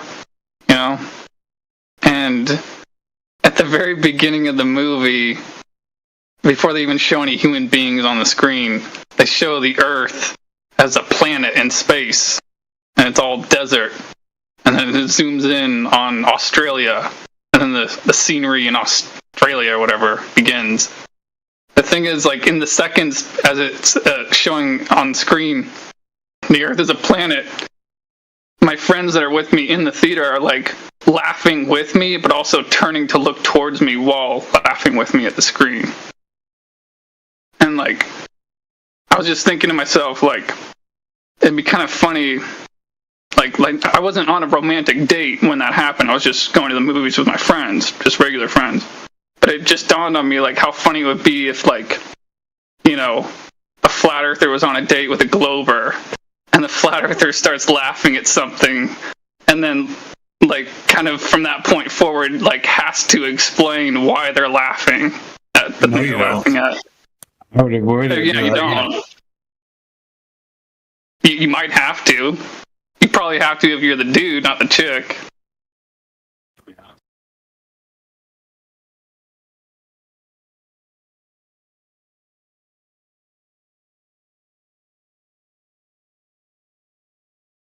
It just kind of reminded me of, like, how when you're on a date with someone that's, like, a different race than you, and you're watching comedy together, you're always, you gotta be careful not to accidentally laugh at a racist joke that they don't laugh at. I guess you don't live in Ohio. Because if you laugh at a racist joke that they don't laugh at, then it makes you look bad, you know. Sorry, you're like, oh, you know.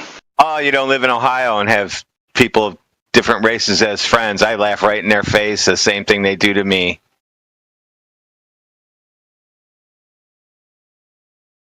Yeah, but a female sense of humor, the average female sense of humor is not the same as the average male sense of humor. Oh, that's different. Yeah. Seems like guys that just work together, don't matter what they are, will call each other out on everything.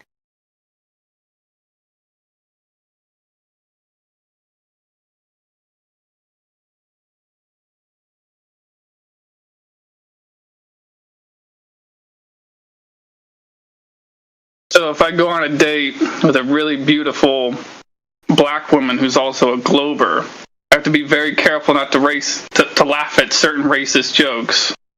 I also need to be careful not to laugh at, like, other jokes too, you know? It's just like both of those at the same time. I'm not worried about the other one, but more worried about the glober part, because that's the thing that really, like, you know.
Yeah, so this one time, like, I was hanging out with a chick, and she was, like, obsessed with watching the Disney Channel, and I didn't really understand this. Like, this is the first time I'd ever come across a Disney adult. This is a long time ago, so I was, like, 20, and she was, like, 18. And, like, we were hanging out together, and she was, like, for some reason wanting to watch the Disney Channel, you know? And after, you know, a certain number of hours of that, I was like, you know, this is getting kind of boring. Maybe we should change the channel. Like, you got cable, right? Like, let's just change the channel.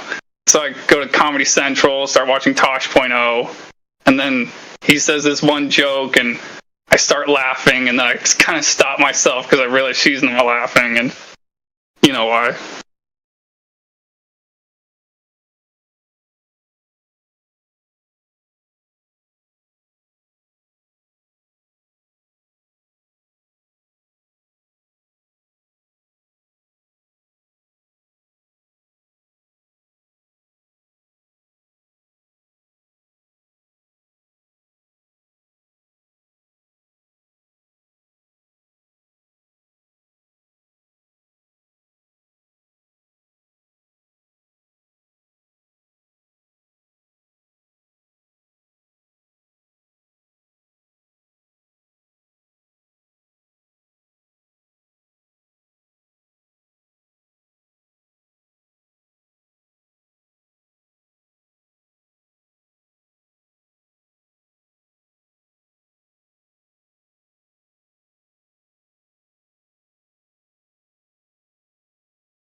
Hey, Roots.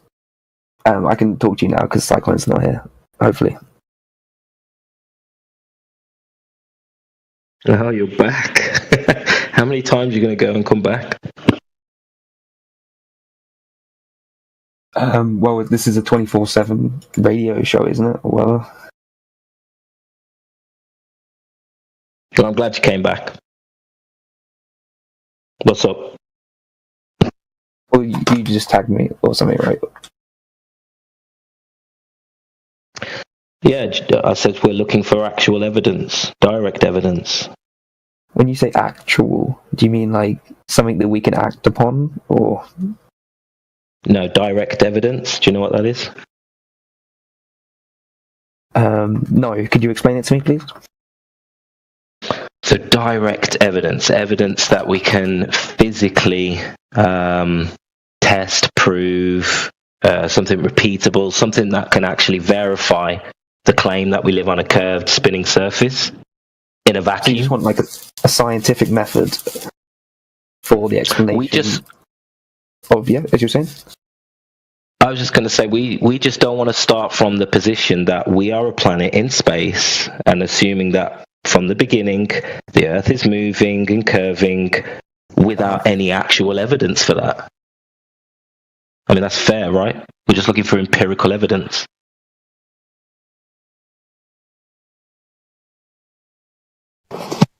Not a great sign when he starts by asking what you mean by actual. That was muted. Somebody mute him. I don't know who muted you. I'm going to mute him if that's all right. Thanks. Yeah, I can't remember what my train of thought was now. Sorry. What was the contention, or what was your last point? So it says we're looking for empirical evidence. There's a claim. The globe is the claim because it's not what we experience. So we just want that direct empirical evidence, some evidence to begin with. Let's not assume we're on a spinning ball in a vacuum of space when there's no evidence for that. If we were gonna like look, if we were gonna like create the what do you want for us, say I was an experimenter, right, for the flat Earth. What would you suggest I do to validate flat Earth? No, the claim is the globe. The flat Earth is just what we experience. You're saying that the position of like the flat Earth isn't to require science. It's just it's an existential sensory experience. No, I'm not speaking on behalf of flat Earth at all. I'm telling you what we wanted from you. Oh, I asked claiming what I we're can a do planet for you. Yeah. I'm asking. Sorry, I don't think. I'm saying, what can I do for you? To I told you provide some direct evidence. I told you provide some direct or empirical evidence. You didn't hear what I said, because I'm not trying to prove the globe. I'm trying to prove the flat Earth. Right. So what would I? I told you the flat Earth. The flat Earth is not the claim. The claim is the globe. Do you understand why the globe is the claim? Yeah, I know. I definitely understand that. Yeah. Okay. Maybe I can help him out here. Hold on, buddy. If I say this sentence, follow me here. I observe the Earth is flat. Thus, it is an observation of mine that I observe the Earth is flat. I understood when Root said it. I observe to live on a flat plane too. Luke observes the flatness. Okay, I understand the point. I'm saying, who has the burden? Do you observe it as flat? Yes, obviously we observe it as flat because right. So who has the burden of proof? The globe has the burden of proof. Okay. I'm trying to say, right? If I'm a flat earther, which I think you guys are telling me that I am, right? Because I haven't got proof for the globe. Now, if I go out and try to prove the flat Earth, what do you want me to do? We're not claiming anything. We're trying to get you to understand that we experience the Earth to not be a globe. Okay? The surface of water is flat. We observe that. Has he gone? He's gone. What a clown.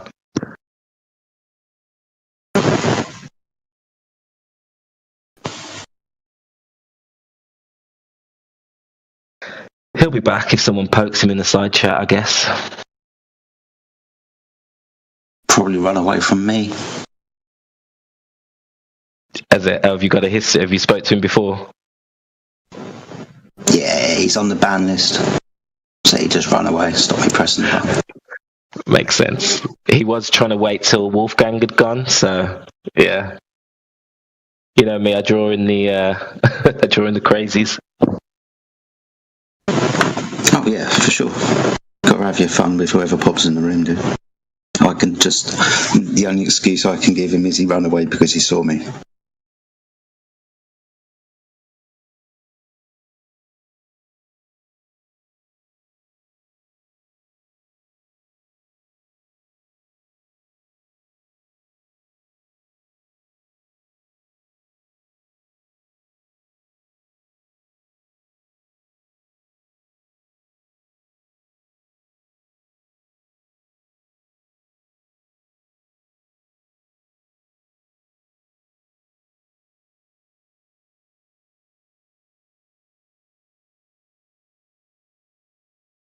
Jedi, just to answer your claim, right? No, I didn't leave because I'm not scared of you or whatever. I just left. Oh, okay. I can just go ahead and ban you then. Cheers, dude. Thank you. Oh, what a pussy. Shut up, pussy. So mean.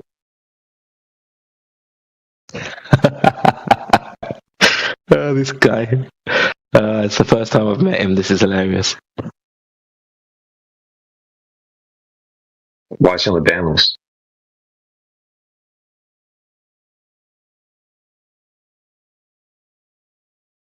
Have you not been here for the last hour? Nope. Just got here. That conversation lasted an hour. Well, intermittently. The guy leaves mid debate and then comes back, listens on YouTube, comes back, says something, then leaves. Talks over everybody. Sorry, Luke. But I think he's also got some serious TOS violations previously.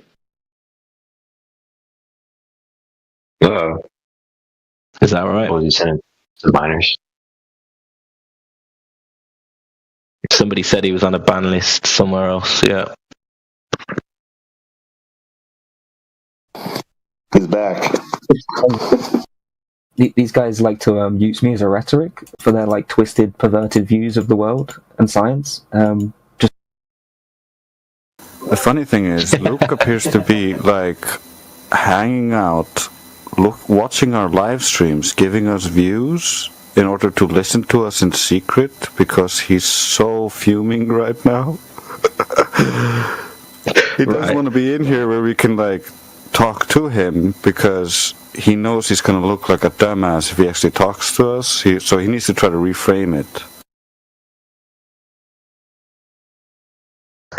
He said he grew up on the internet. I think he's trying to respawn, like Call of Duty.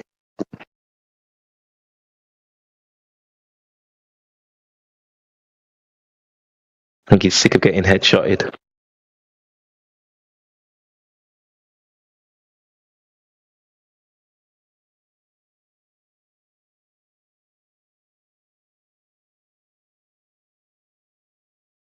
So yeah, Penguins, this is why he's on mute. I see.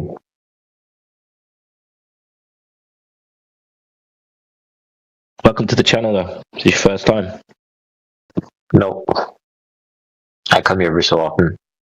See if anybody's talking. Seems I missed it. Okay. Well, what's your position? Glove. Why? Looks like one. From what perspective? A lot. From your perspective? Yeah. What about you? From your perspective, is it a globe? Yeah. How so? Where do you see the globe in your reality? Well, I see things that conform with the globe. It makes sense on a globe. That's how I just. Oh, yeah? Like what? A few things. The way that things move over the horizon, the sky turning in different directions in the north and southern hemisphere. And there's like the professionals who actually use advanced technology that say the same thing. That's not my experience. So you look at the sky. Yeah. Look at the sky. And that couldn't possibly work on a flat surface then. I don't know how it would. If you could explain it. Yeah. I couldn't even conceive of a way that would work on a flat Earth. Maybe I just haven't been shown like the right model or something. Well, do you know much about perspective? What about perspective? Well, how things would appear to disappear. Sorry, how things would disappear on a flat surface in the sky. Oh. Yeah, it would get smaller and smaller and fade away. Not always, my friend. Need to be blocked by anything. Very, very much that would happen, but not always. Are you aware that things can appear bigger than they are in the distance and appear to be chopped off by what looks like a physical point, but it's just the horizon? Well, the horizon would be like anything below the horizon would be blocking it if it's blocked by the horizon. Oh, really? Yeah. Jedi, did you want to get in or? No one's going to post too much. So the horizon is what, a physical location to you? It's or is it an optical location? Yeah, it's optical. There's like so everything below the horizon is blocked by what? Like it could be water, the ground. Well, that would make it physical then, right? No, that's the actual like substance. The horizon is just the line. Right. It's not an object. The horizon. It's just like a reference point. What, like a straight line? It's a straight line, right? What do you by straight? Straight all the way line around. from left to right, like horizontal. Yeah, you could say it's horizontal. Cool, awesome. So a horizontal optical position that's based on what? What causes the horizon? Well, if you're close enough to the ground, then if you look out, there's going to be a point where the ground appears to meet the sky. Due to so what? It'd be perspective. Perspective, right. So things going behind the horizon are not necessarily physically blocked, are they? They're due to perspective. From the point where your eyes are to the object, it's physically blocked, yeah. Because of perspective. It's not exclusive. Physically blocked because of perspective, though perspective is optical and not physical. Doesn't make any sense. There's a physical object blocking it, so it's physically blocked. And then So the what's the horizon physical? itself is optical. What's the physical object blocking it? The ocean, the ground. If you count those as objects, I mean. The ocean. So are you saying that the ocean or ground is horizontal or curved? It curves outward. Okay, curves outward. So it's being blocked by the curvature of the Earth, but everything you've described to us so far is optical. You even said the horizon was optical. I'm trying to figure out where the curve of the Earth has come in. Did you just insert it there?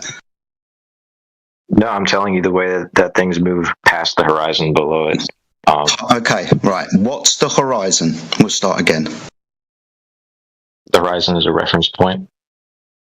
A reference point? Yeah, it's a reference point to find level. All levels being parallel with the plane of the horizon. Welcome to Flat Earth. Try again. What's the horizon? Level is what's parallel with the horizon. Yeah. Level, straight line from left to right, aka horizontal. All horizontals are parallel to the plane of the horizon. So far it's the horizon, the surface of the Earth, is flat so far. What plane is the horizon on? The Earth, the surface of the Earth, where the surface of the Earth at distance appears to meet the sky due to the angular resolution of the optic. I don't know if that's how it defines level. Level is defined as a straight line from left to right being parallel with the plane of the horizon. Do you require citation for this? That's fine. I'll just define it differently. Cool. So far it's horizontal, a straight line from left to right. Where's the curve of the Earth come in? When objects are blocked by the ground. By an optical phenomena that's the horizon, the angular resolution limit of the optic. So far the thing has gotten too small for you to see. The horizon, the surface that it's on, beyond the horizon, beyond the angle that your eye can resolve, the object on the surface is also in that angle that your eye can no longer resolve. So far it's optical. It can be big enough to see still. It doesn't have to be small. It's still blocked. Okay, so the mountain that's beyond the horizon, I can see the top of it, but I can't see the bottom of it because the bottom of the mountain is on the surface that I can no longer resolve that's past the horizon. Yeah? Yeah, so it's still flat Earth. I'm still trying to figure out where the curve is. So far it's optical resolution loss. Flat Earth from that. Can you explain? Horizon, that's horizontal, not curved. That should have rung a bell straight away. Well, the horizon goes all the way around you, and curvature is outward. So that would be a circle. That would be a circle, 360 degrees. This is known as the plane of the horizon. Okay. Okay, so that's the plane of the horizon is everything within the horizon. Yeah. horizon being the limit of the optic that you're using? The eye? No. Yes. Sounds the limit of the optic. What, is it like limited? It can't x-ray through the sound? Sorry. Do you not agree that things appear to reduce in angular size with distance? No. That's clearly things do not appear to get smaller further you go away? Excuse me? I said no, I don't disagree. You asked me if I disagree with that. I said no, I don't disagree with that. That's clearly not what happens when the sun goes. So the surface that you're looking across, the Earth, with distance is too small for you to resolve. That's where the horizon is. You can't resolve the surface anymore because it's too small for you to see. That wouldn't make sense, because then things at different sizes would change to where the horizon is. So you'd have multiple horizons. Like a horizon for a peanut would be like a few feet away. Yeah, a horizon for the optic changes. Yeah. You can send it upwards as well. And then the horizon in the sky. So is it a horizontal line? My goodness me, you're just talking all the time. If it's angular, that's some questions. Because if it's angular resolution, slow down. It's not a horizontal line because it goes upwards and it's not horizontal. So forward and backwards. Listen, you're making too many assumptions here. Listen. There are optical effects, there are atmospheric effects that can cause that shrinking to differ. Let's not go there for the moment. Let's just define the terms here. Okay, what is the horizon? The horizon is a horizontal line which converges. That's what you guys said, and then you said something else that contradicts that. Nobody's contradicted that.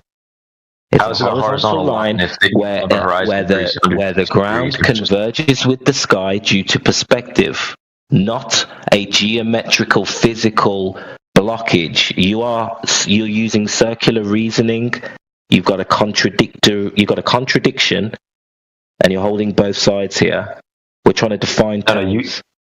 You guys are the ones that had the contradiction, because if it's just that one line, but then it's due to angular resolution, then I could send a peanut upwards, and now suddenly the horizon isn't horizontal to that line. No, we're not talking about upwards. Now, this is where you're jumping ahead again. We have an atmosphere. I just provide an atmosphere. Your definition. Are you okay? Are you aware of all the effects in the atmosphere that can cause that consistent? What you think is going to be 100% consistent?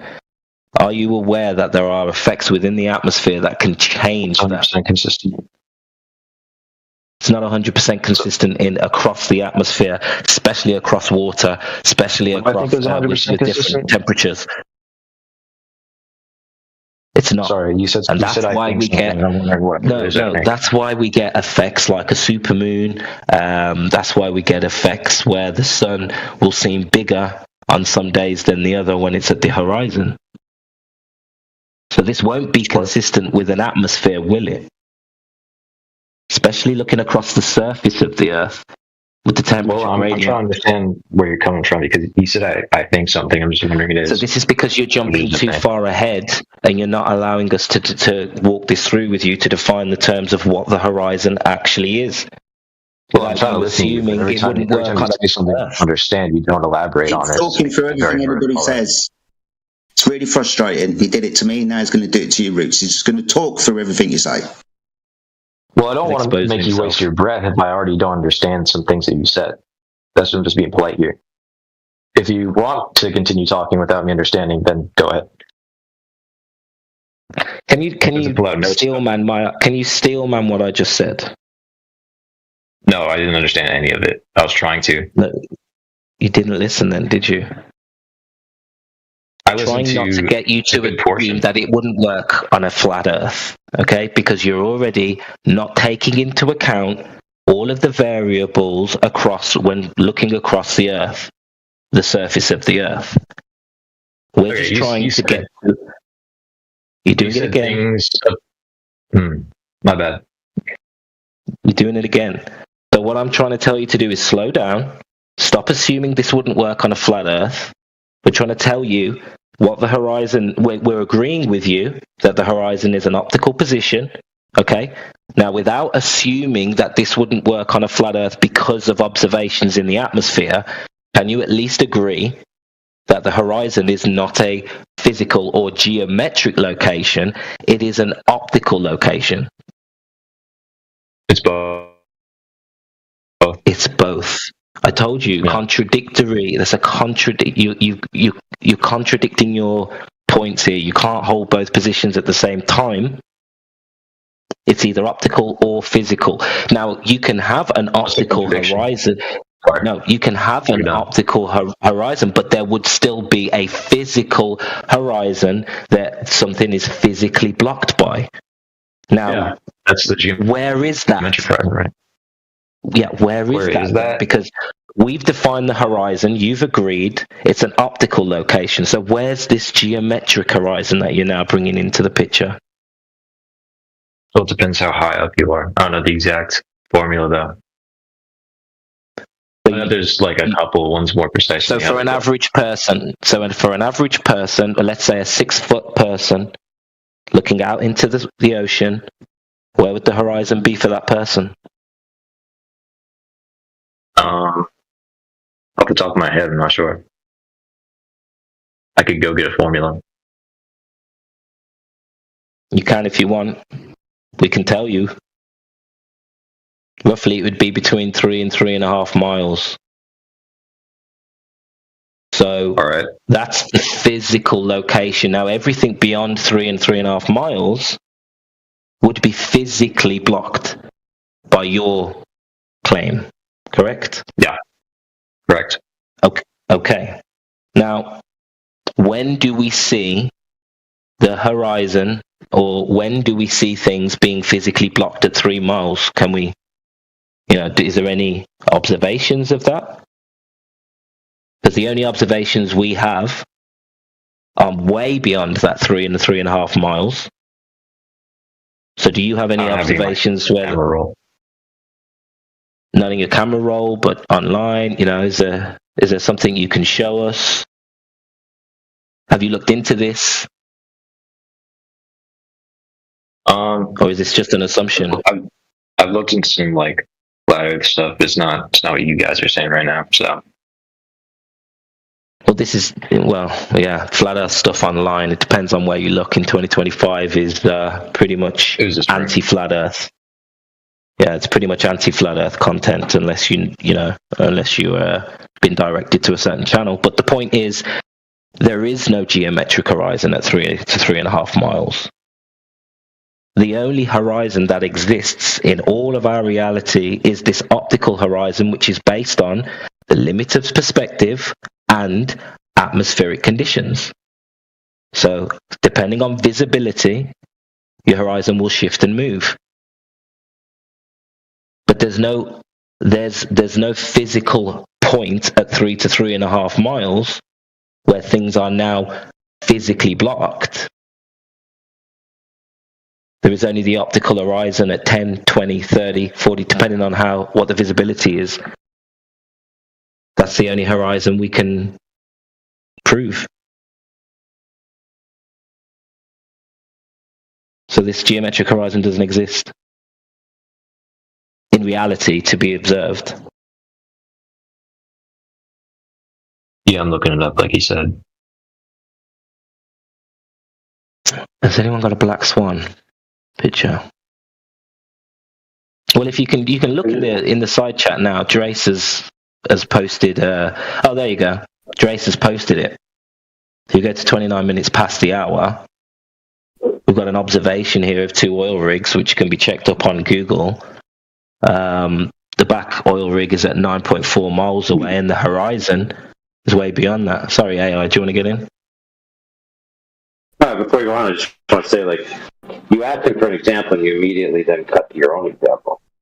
Now, I'll submit to you that the only example he could give would be a drawing or math or a formula, whereas you could give example after example after example of the horizon not being where the globe would predict it would be. But he can't give you the horizon being where it should be. Well, he conceded he didn't have a picture and wasn't able to provide one. No, I'm still looking it up. Right. It's kind of hard to find because, I should have waited. Yeah, somebody's right. Yeah. I don't know why, people would post a video saying something disappearing past the horizon at 3 miles. It's pretty specific.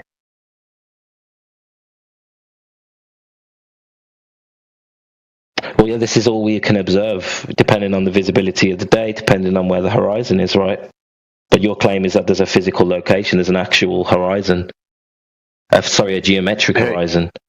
Hey, Root, wouldn't you consider to actually say the horizon is not a consequence of the geometry instead of saying physical? Because isn't optics related to physics as well? I mean, if you're saying, I think the correct way to say it is not that it's not the horizon is not physical. Is that it's not a consequence of the geometry of the globe.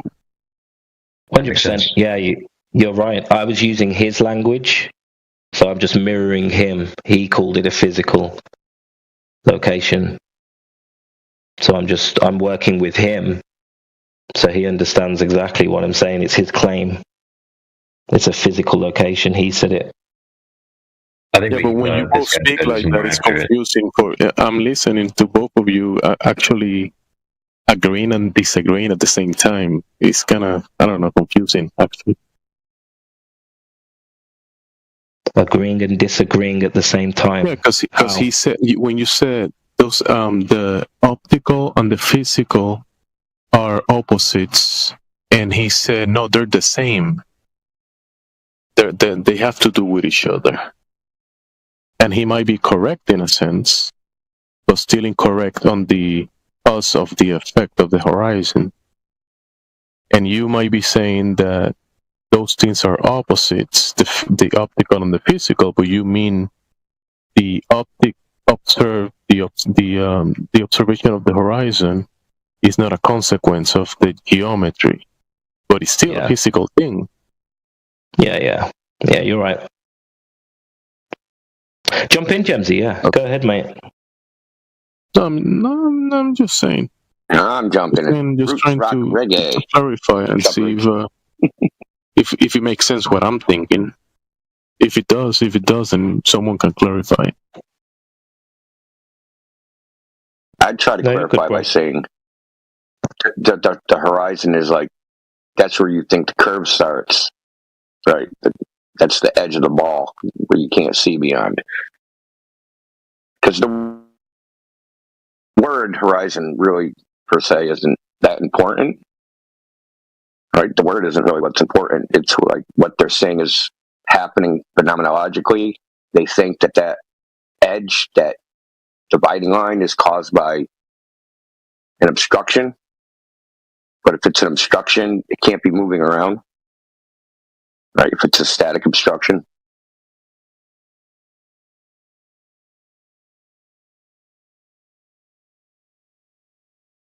Otherwise, you get into word games. What's horizon mean? It means this, means that. Some globe-tard actually edited Wikipedia that says it's the edge of a celestial body. It's fucking dumb as shit.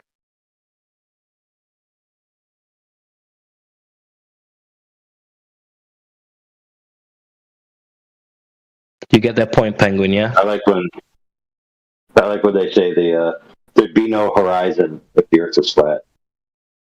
But you said it to this stuff too, where it's like, okay, if the ground is taking up half of your field of view and the blue sky is taking up the other half, what would that look like?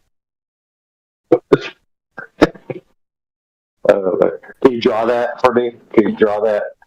Yeah, no doubt.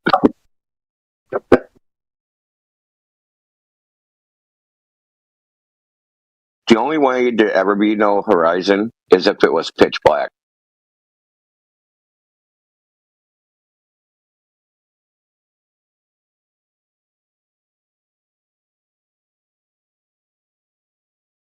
Well, I could have sworn I've seen foggy days where it's like everything you're looking at the same color.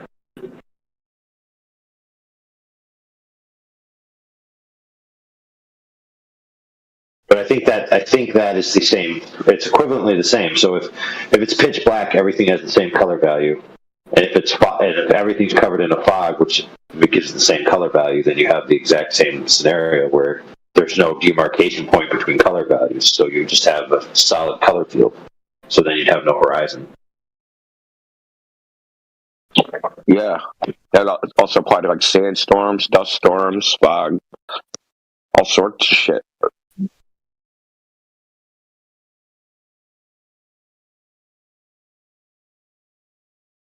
The Go Berther, I mean, the zealot ones would say, even though you can't see, there's no horizon there. It's still there.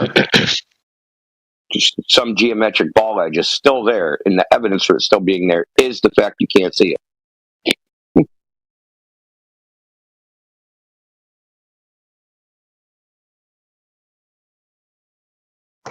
Yeah, I don't have any video testing for what you wanted.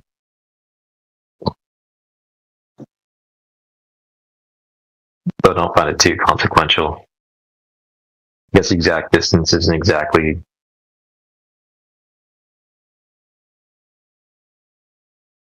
like what's. Wait a minute. You mean it's not? Hold on, bro. You're trying to tell me that it's not consequential that the edge of a ball, which has a defined radius, is where it's supposed to be? Like it's actually where the ball edge would be? Isn't that the whole point of the entire globe paradigm? That's like the most fundamental question. It's not consequential that nobody's like measured it and then widely shared it that specifically. Most people are just like, most videos I see are just demonstrating the phenomenon itself, which is like what we're talking about. Things, how things disappear. Yeah, that's the problem, dude. Right. So you notice how what you said is it's not consequential to actually prove the claim. It's just to demonstrate the phenomenon. That's what you're claiming it is. That's circular reasoning, dude. No, I provided my proof, but then somebody went to asking where the horizon is and then said, is there proof of it? And I can't find a video, so that's how we got here. But that's not proof, dude. What was your proof that there's a horizon? What does that prove? That there's a horizon. That's all it proves.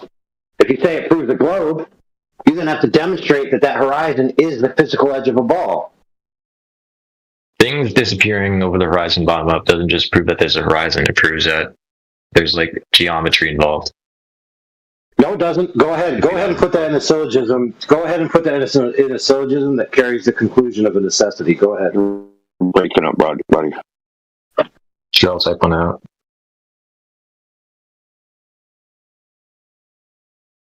Yeah, what I said was put that in a logic string or a syllogism that carries the conclusion necessarily. Go ahead, if you don't mind. Sure. In chat. In chat? It's in chat. You can't just read it?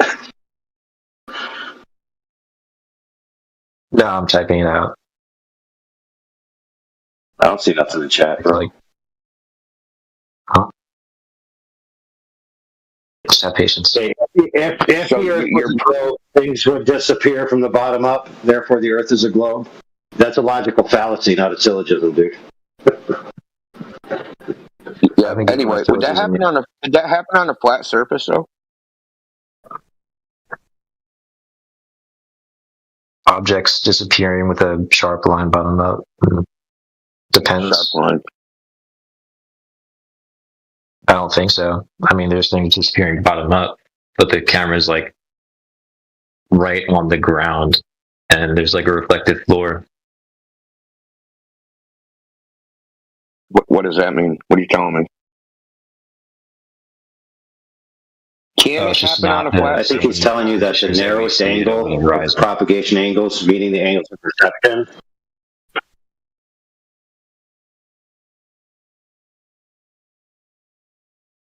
So we can demonstrate it happens on flat surfaces.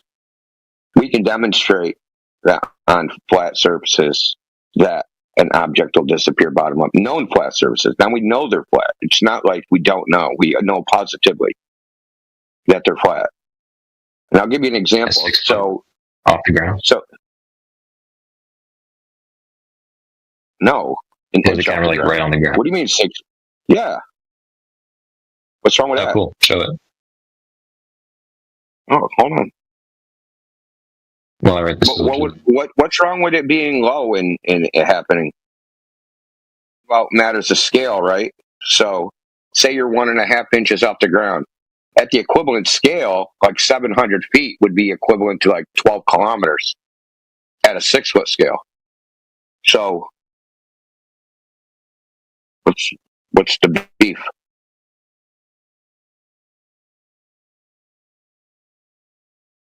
Do you want to continue the conversation, or do you want me to focus on writing the syllogism?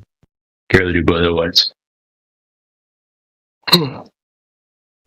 Yeah, look, a camera low to the ground is actually in the globe Earth's favor when it comes to the economy of scale. I was focused at the ranges in question. Yeah, at the ranges in question, like this would be equivalent to somebody at very high altitude. It's really all about the angles.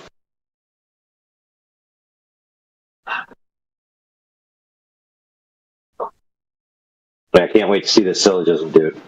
I would guarantee it's going to be unique, something we never heard before. That's like the premise 1, premise 2, etc. conclusion thing. Yeah, something like this. You know, Socrates is a man. All men are mortal. Therefore, Socrates has to take out the garbage. I don't know about Socrates.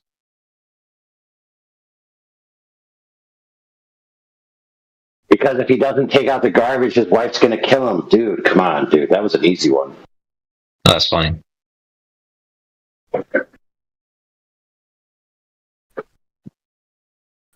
Socrates is a man. All men are mortal. Therefore, Socrates is an immortal man.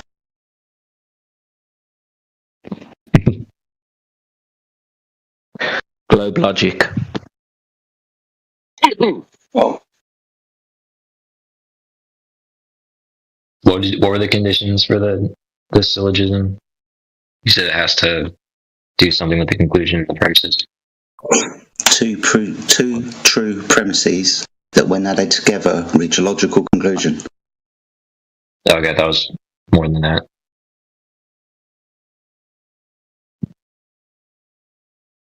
Yet both have to be true. Yeah.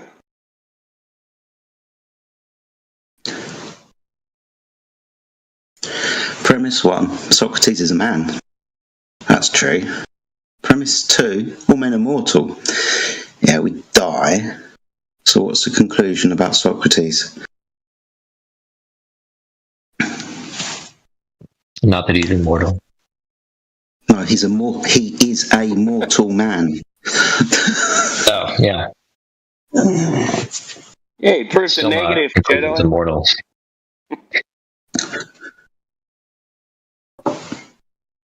Okay, let's try again. 70% of the surface of the Earth is water.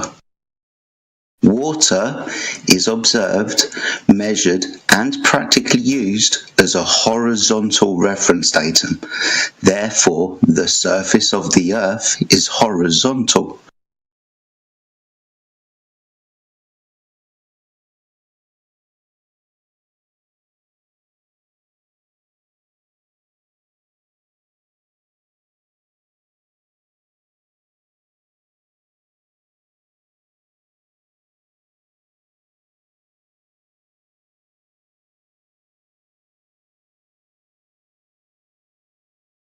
Okay.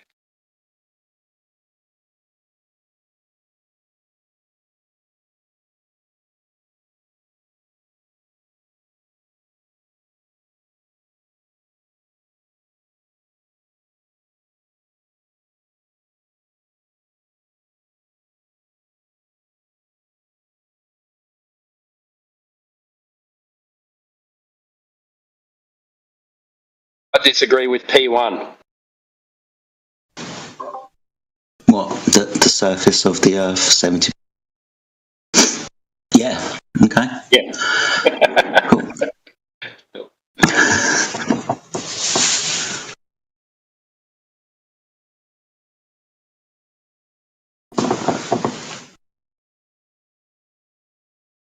Alright, I think my syllogism is done. Oh man, can't wait. Who wanted it? All of us. Just read it out, bro. That guy could have died already, but everybody else still wants to hear it. Sure thing.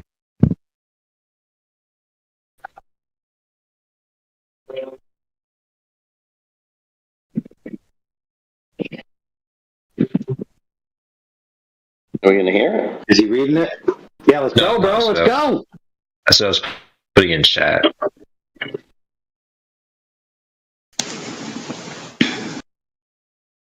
Can you read it out? Some of us are driving.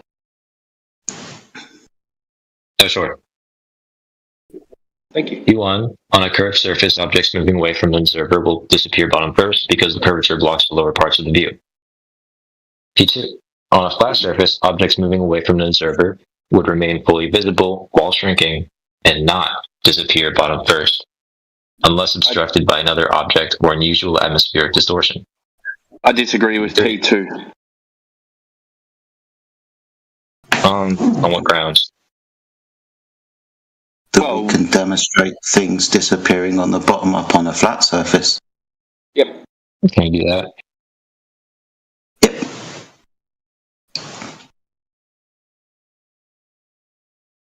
Tried explaining to you earlier. That is disappearing. Tried explaining the mechanism to you earlier. I think we all did. Angular resolution, was it? Anything. Yes, no. Yes, no.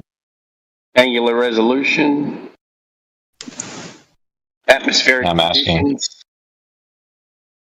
Oh, yeah, I already covered that in P2. If you're listening, atmospheric conditions are allowed.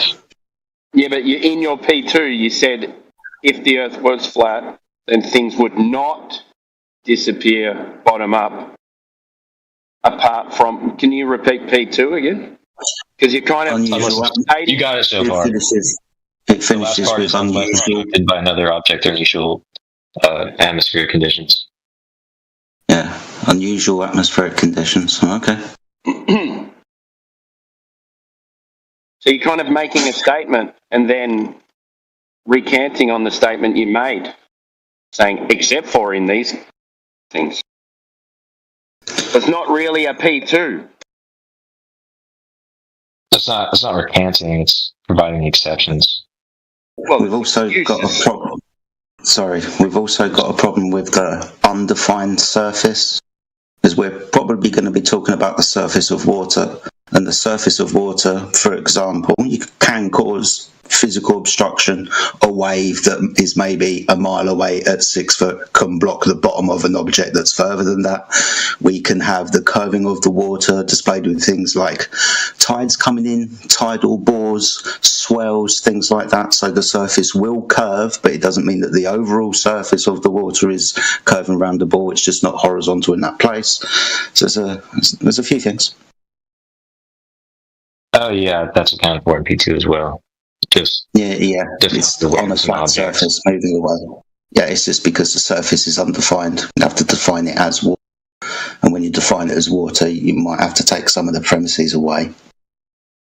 Yeah. Let me add another premise there real quick. Hold on, bro. I'm going to help you out. I'm going to add another premise. Okay. P2 addendum, P2 addendum subpoint PP. No, P point addendum subpoint PP. On a curved surface, things would disappear from the bottom up, but they disappear from the bottom up at different places because my curved surface is actually expanding and contracting throughout the year and throughout the day. Therefore, allowing me to see things that I wouldn't have otherwise seen, which were previously obstructed by a curve, which was there, but now it's no longer there. There, you need to edit that, so go ahead. I'll restate that if you need it. Oh, that's not what's happening. So that wouldn't go in P2. Oh, really? That is what's happening, dude. Contracting and contracting, or whatever you said.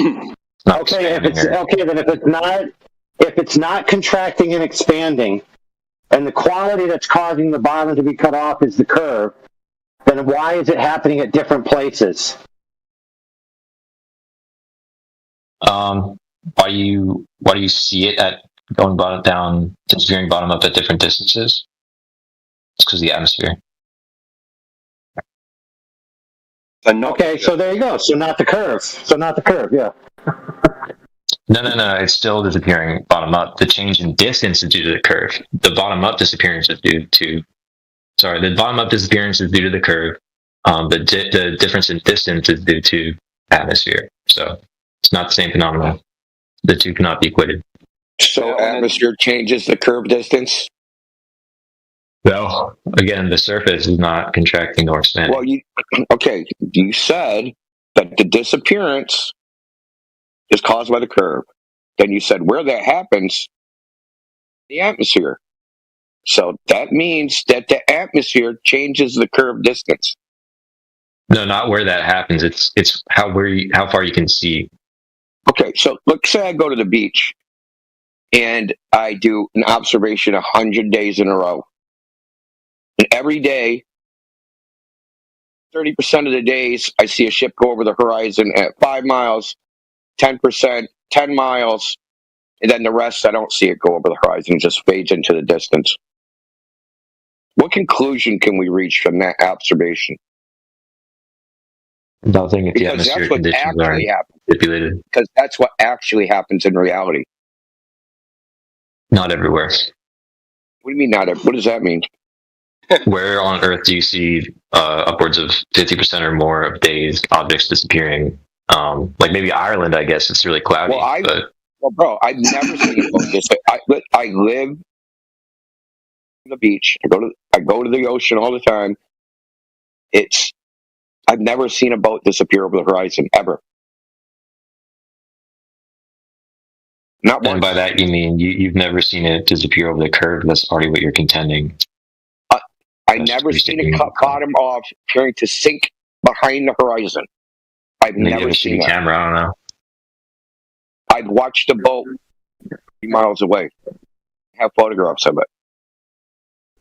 And I could see it with my naked eye. It should start disappearing at 6 miles.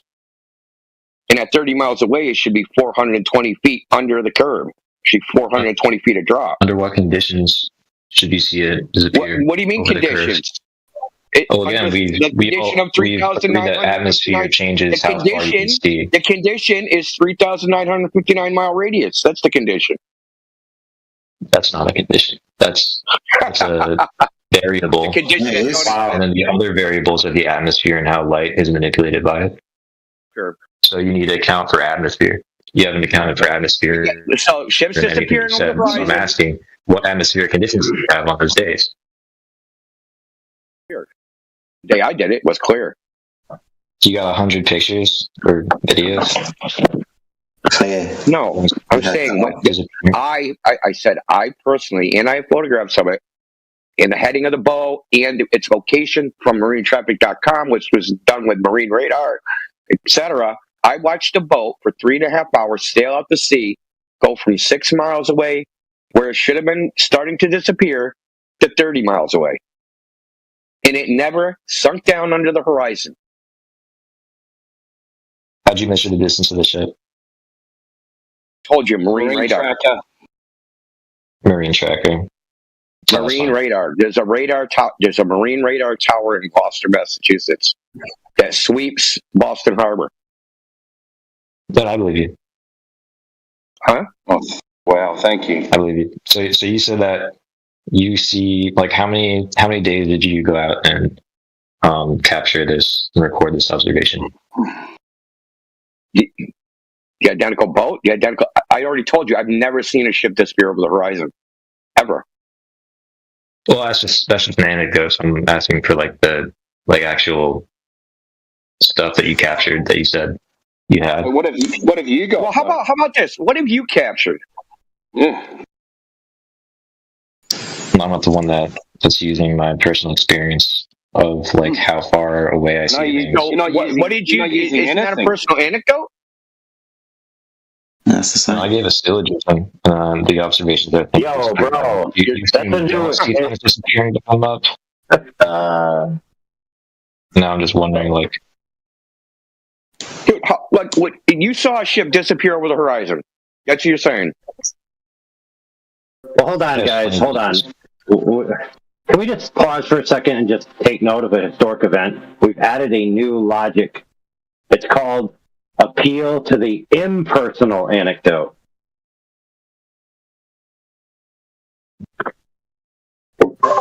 How does that? Because impersonal anecdotes are way more better than personal anecdotes. More better.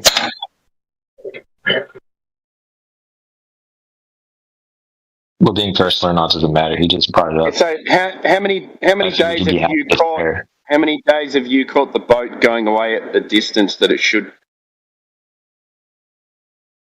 The distance that it should. Yeah. Oh my goodness. I mean, are we continuing with the size of the Earth or the shape of the Earth?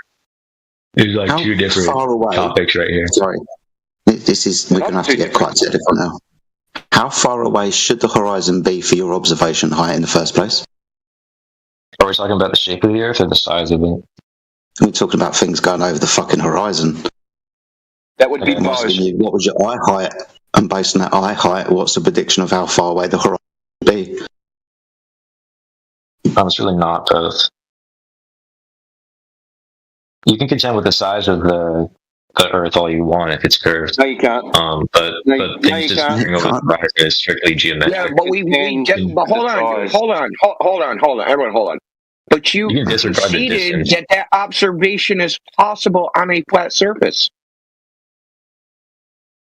What observation is possible on a flat surface and under what conditions? A ship disappearing bottom up, dude. And I posted it. You asked for the evidence. I posted it in the chat. Oh, let me see that. Chat's moving fast and not really in that. So let's scroll up to where the scroll up. Yeah, scroll up, dude. Hold on. Let me go. Chat 9:44. Oh, wow. There's a video. There's a screenshot, and then there's from a separate video.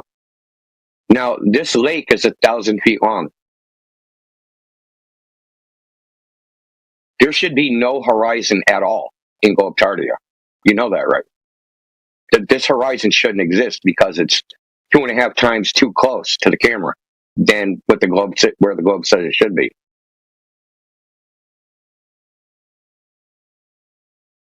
And this has been replicated repeatedly over and over and over. It's been replicated on. I mean, I got more. I got one that's like 50 meters that someone did on a SuperCom lake with a light. A Russian guy. So we got the observation that a ship disappearing bottom up is not evidence for a globe. If it happens on a flat Earth too, you understand that, right? You can't say disappear, therefore globe. The only way you can say that is if disappear, impossible on a flat Earth, therefore globe. So this video's allowed. Let me mute it. Is it impossible on a flat Earth? That's the only thing you really need to ask yourself. If it's not impossible on a flat Earth, the observation itself doesn't mean anything unless you have metrics, unless you can start saying, yes, it disappears exactly where the globe predicts. Every time. At 1 foot, it disappears here. At 2 feet, it disappears here. At 3 feet, it disappears here. Okay, so if your measurements are accurate, what mechanism is the ship disappearing bottom up? Due to the curve of the Earth. By what mechanism is the ship disappearing bottom up? Who cares? It's irrelevant. How do you explain how the Earth is flat and how things disappear over it? I mean, that's the entire channel, dude? right? Who cares? But the entire channel would care about that. I have an explanation, but it's irrelevant to the question. The fact is, we know this lake is flat. We know there should be no horizon in the globe. We know the ship disappears. This little boat disappears. We know that. It doesn't matter why. It's doing it.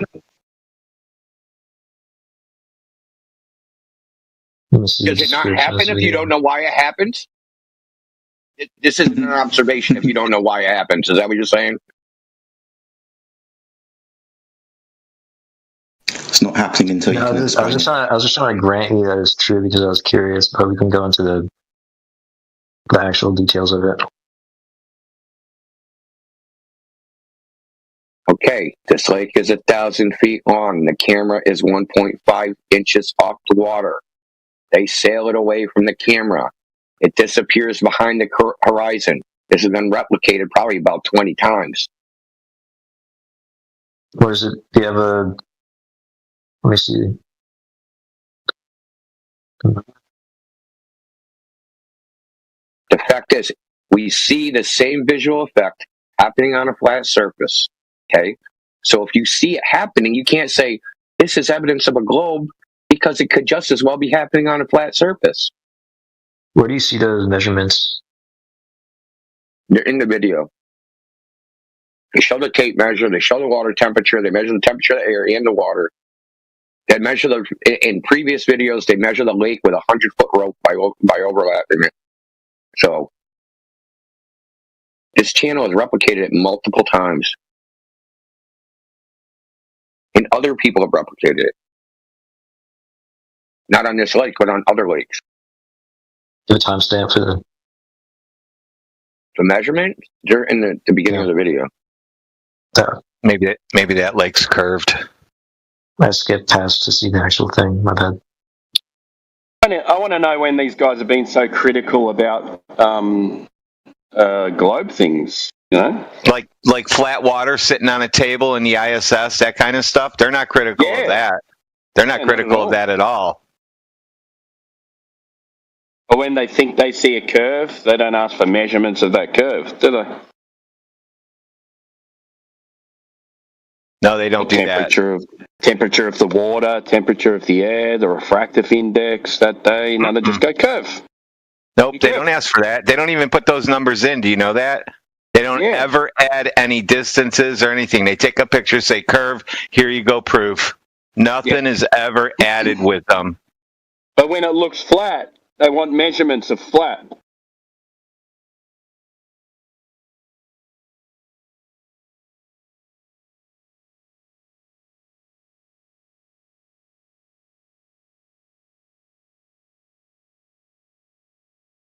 Weird. But that's the difference. See, we have the measurements.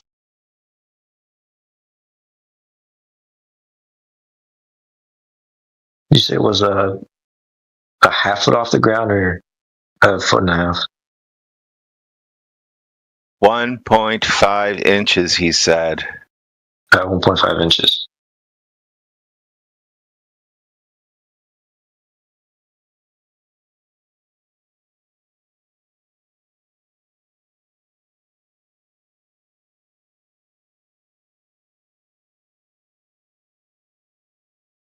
Whoa. Who's sharing my DMs?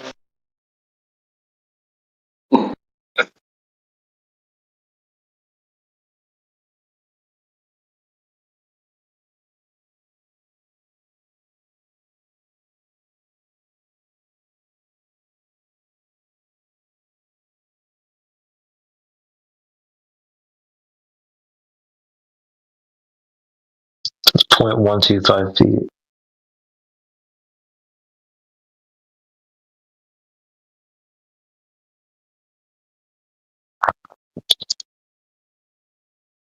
River height.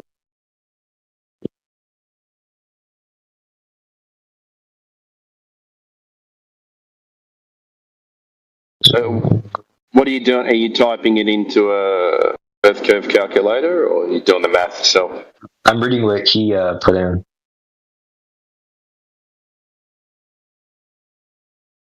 This one's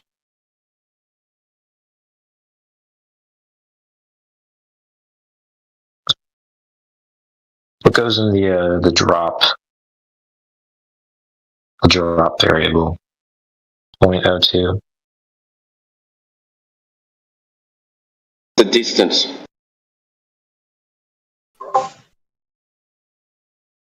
The distance of the ship is 0.02 feet away. Yeah, so that what? 0.02 miles. The distance of the ship? The distance of what goes in drop? What do you mean, the distance of what goes in drop? Ask what variable drop is, and he said distance. It's like really small. Distance. So I don't know. Drop over distance? 0.02 feet. I don't know what the fuck you're talking about. I'm looking at your video. I'm looking at the curve data or the calculator. What you put in. Put it into the curve calculator. Yeah, no, I'm asking what all these. You'll get the drop when you put the distance in. You don't need to put the distance in. You don't need to put the drop Okay, in. so You need to anything put the distance highlighted, in and you'll get the drop. anything highlighted in yellow is what the calculator output.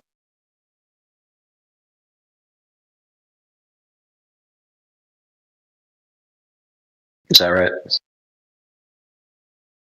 I'm driving, man. It's not.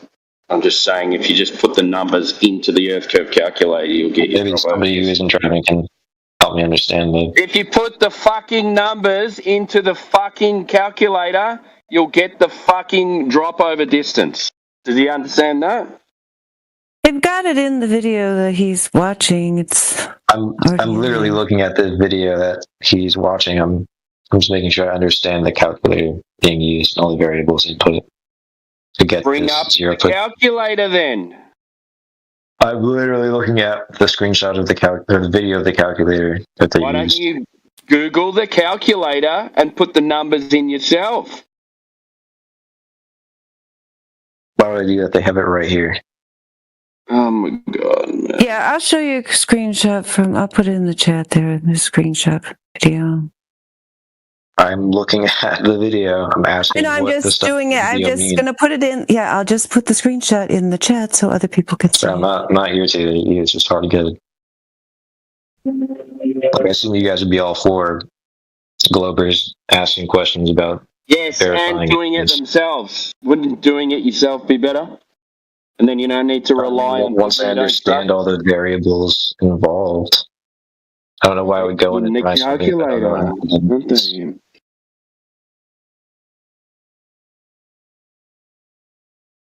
Oh yeah, Radwin doesn't like it. I didn't crop it. I'm sorry.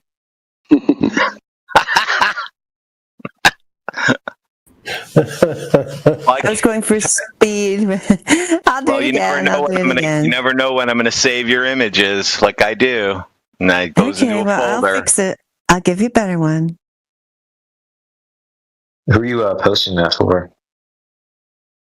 The other people that aren't at the place in the video where you are. Yes, you told me you're looking at it. I believe you. Yeah.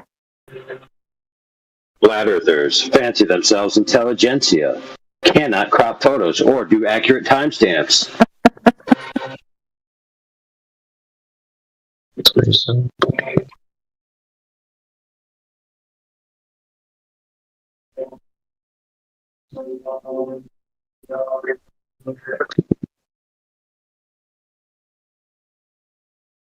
Yeah, so the drop is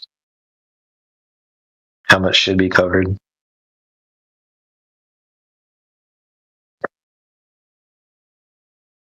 Yep.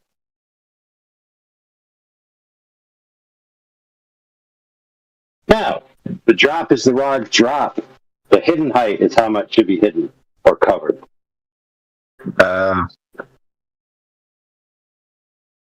Thank you.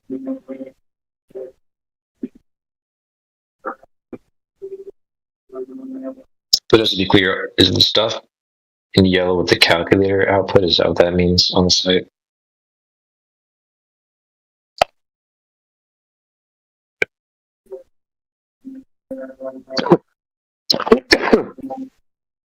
Nobody knows. I don't even know what to do. On the site, there's like some boxes are just white, and then others are yellow. I was wondering which parts are. There's the part on top is what the person input, and the bottom is what got spit out by the calculator. What am I looking at here? Yes. Okay. So top person, bottom calculator.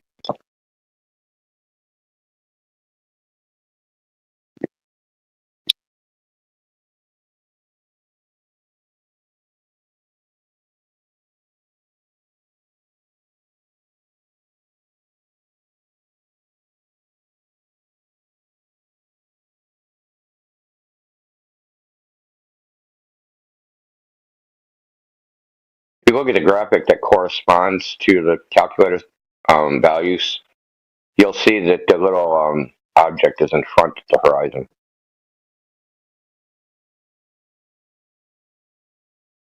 So this is the problem, is that you're basing ships go over the horizon on a qualitative description of what you're seeing.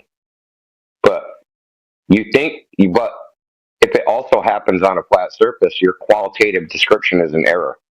Okay, and the only way to figure out which one is actually true is to get a quantitative description.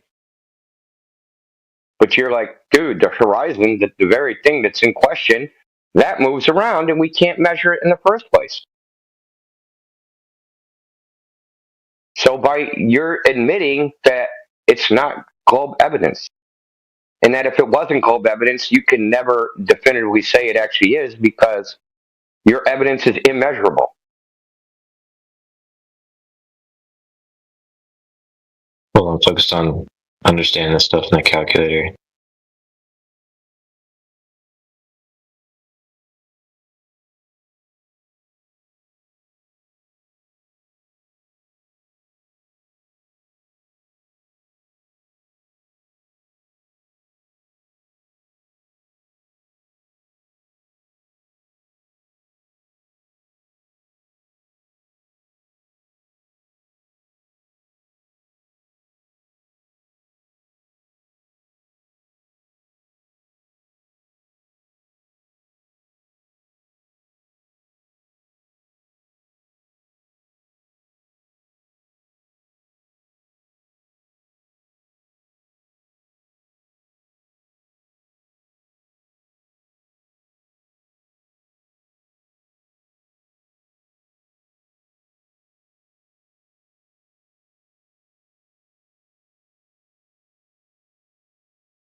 Yeah, that's pretty good what you put up there, AJ. I like that.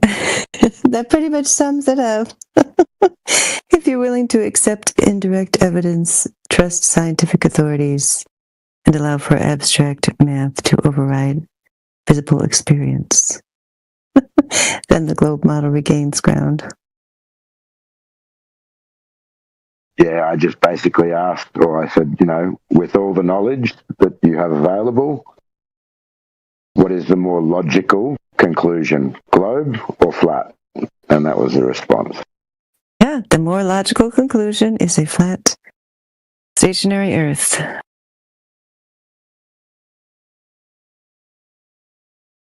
It would prioritize only direct, repeatable observation and discard assumptions requiring unobservable forces or models. This view aligns with what we see, feel, and can directly measure, and doesn't rely on untestable assumptions like gravity, vacuum, space, or spinning Earth. Yep, it's pretty much what we say every day. I don't know why people don't like science. You can test the spin though. Or logic. Don't like logic either. You can test the spin. Oh no, I'm moving on to spin. Yeah, you can test the spin though. Oh, this is a different person. Oh, this is Mush Kane. How'd you test the spin, Mush Kane? There's several different ways. You could use a accelerometer. You can use a gyroscope.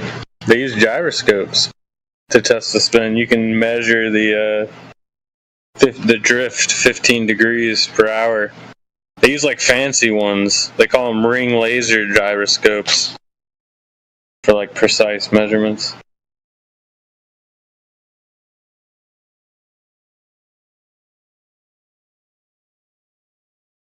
Oh, you got an example of such a thing occurring?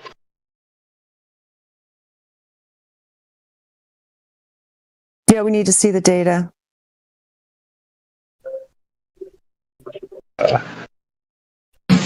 You want the Houston, data. we have a problem.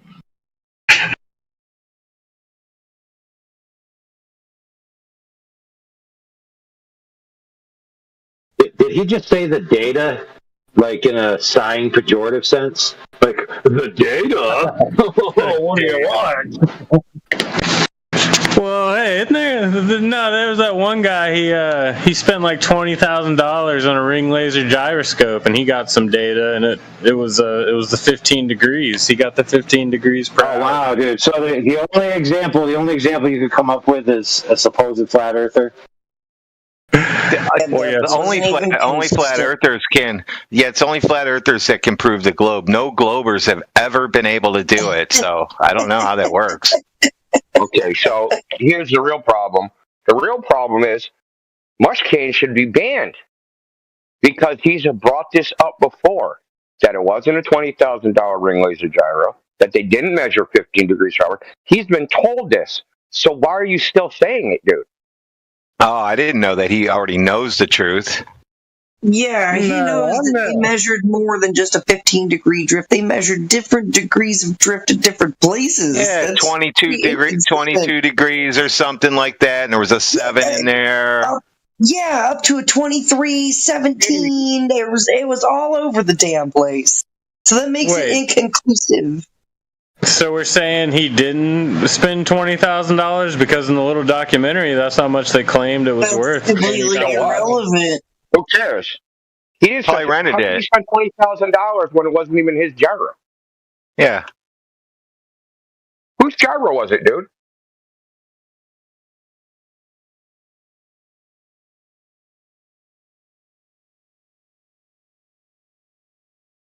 I mean, there's a lot of cross-pollination. I have friends who go over there.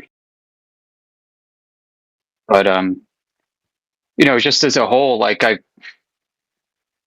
I think that whole breakaway just kind of left some bitter feelings.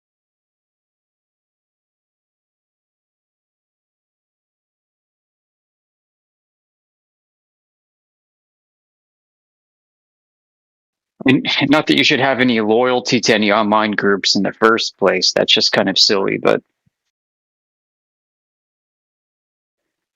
something that aggravates me and frustrates me is when people, when broaching this topic, particularly with newcomers, like instantly launch off onto some kind of like ether embedded space frisbee Earth with toroidal magnetic fields analogous to ether pressure, and then start slinging around Bible verses.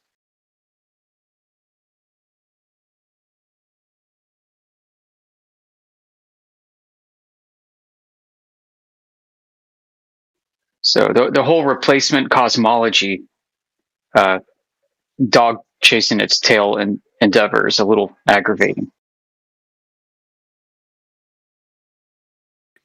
If there's going to be a new cosmology for the mainstream to come out of this, it's not going to be like, bunch of nerds on the internet sitting in their basement debating this topic all day. It's going to have to really, I hate to say it's going to have to come from the halls of academia. And those are the kinds of people that we in our community are trying to reach.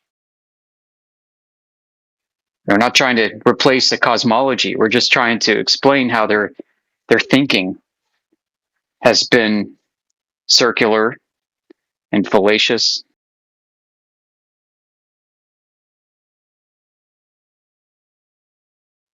I mean, we almost need to start there before we can even think about taking this further.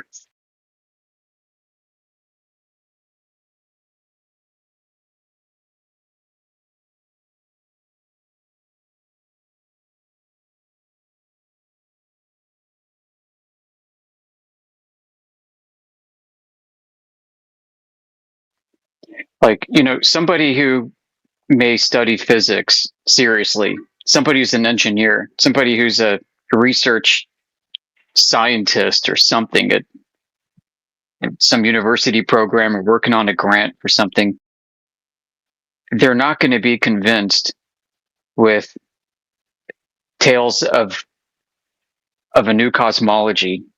I mean,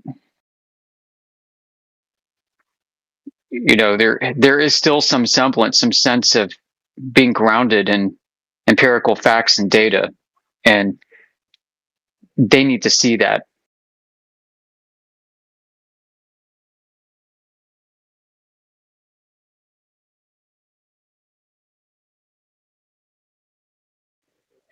And there is an element of groupthink. So they're going to start taking this seriously when they start hearing people describe this problem to them using language and terminology and dropping names that they understand and know. So they have to feel comfortable. And that's why the approach has to be careful and appropriate.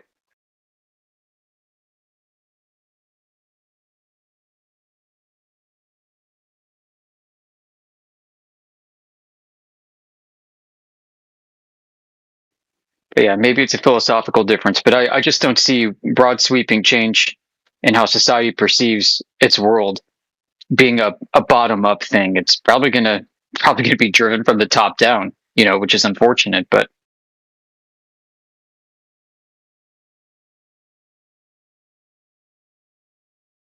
and it may never happen too. I mean, how long has this discussion been going back and forth? You talk to some people, they're like, oh, just since the last reset 100 years ago. It's like, yeah, get out of here. No. I mean, debating this for thousands of years. Yeah. And only within the past 100 years have we developed the technology to actually measure it at scale and understand the problem at scale. At least in a way that the average person can verify and know to be true. Because up until this point, it's all been very localized, and that's kind of the problem. It's what is the entire world we experience based off of localized interpretations. That's all either side had going for it for the longest time. But now we have non-localized measurements. I mean, we can pop on an infrared filter on a super zoom camera, and we can zoom in on that horizon. We don't have to be super precise with assumed or even calculated distances. We don't even have to measure distances out to the horizon if we can see things that are orders of magnitude off from where they should be predicted. You can afford to be a little sloppy with distance. I mean, who cares if a mountain range is supposed to be 3 miles underneath the curvature or 11 miles underneath the curvature at that scale? Either way, it's a problem.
Gonna have to go for about 15 minutes and then I'll be back.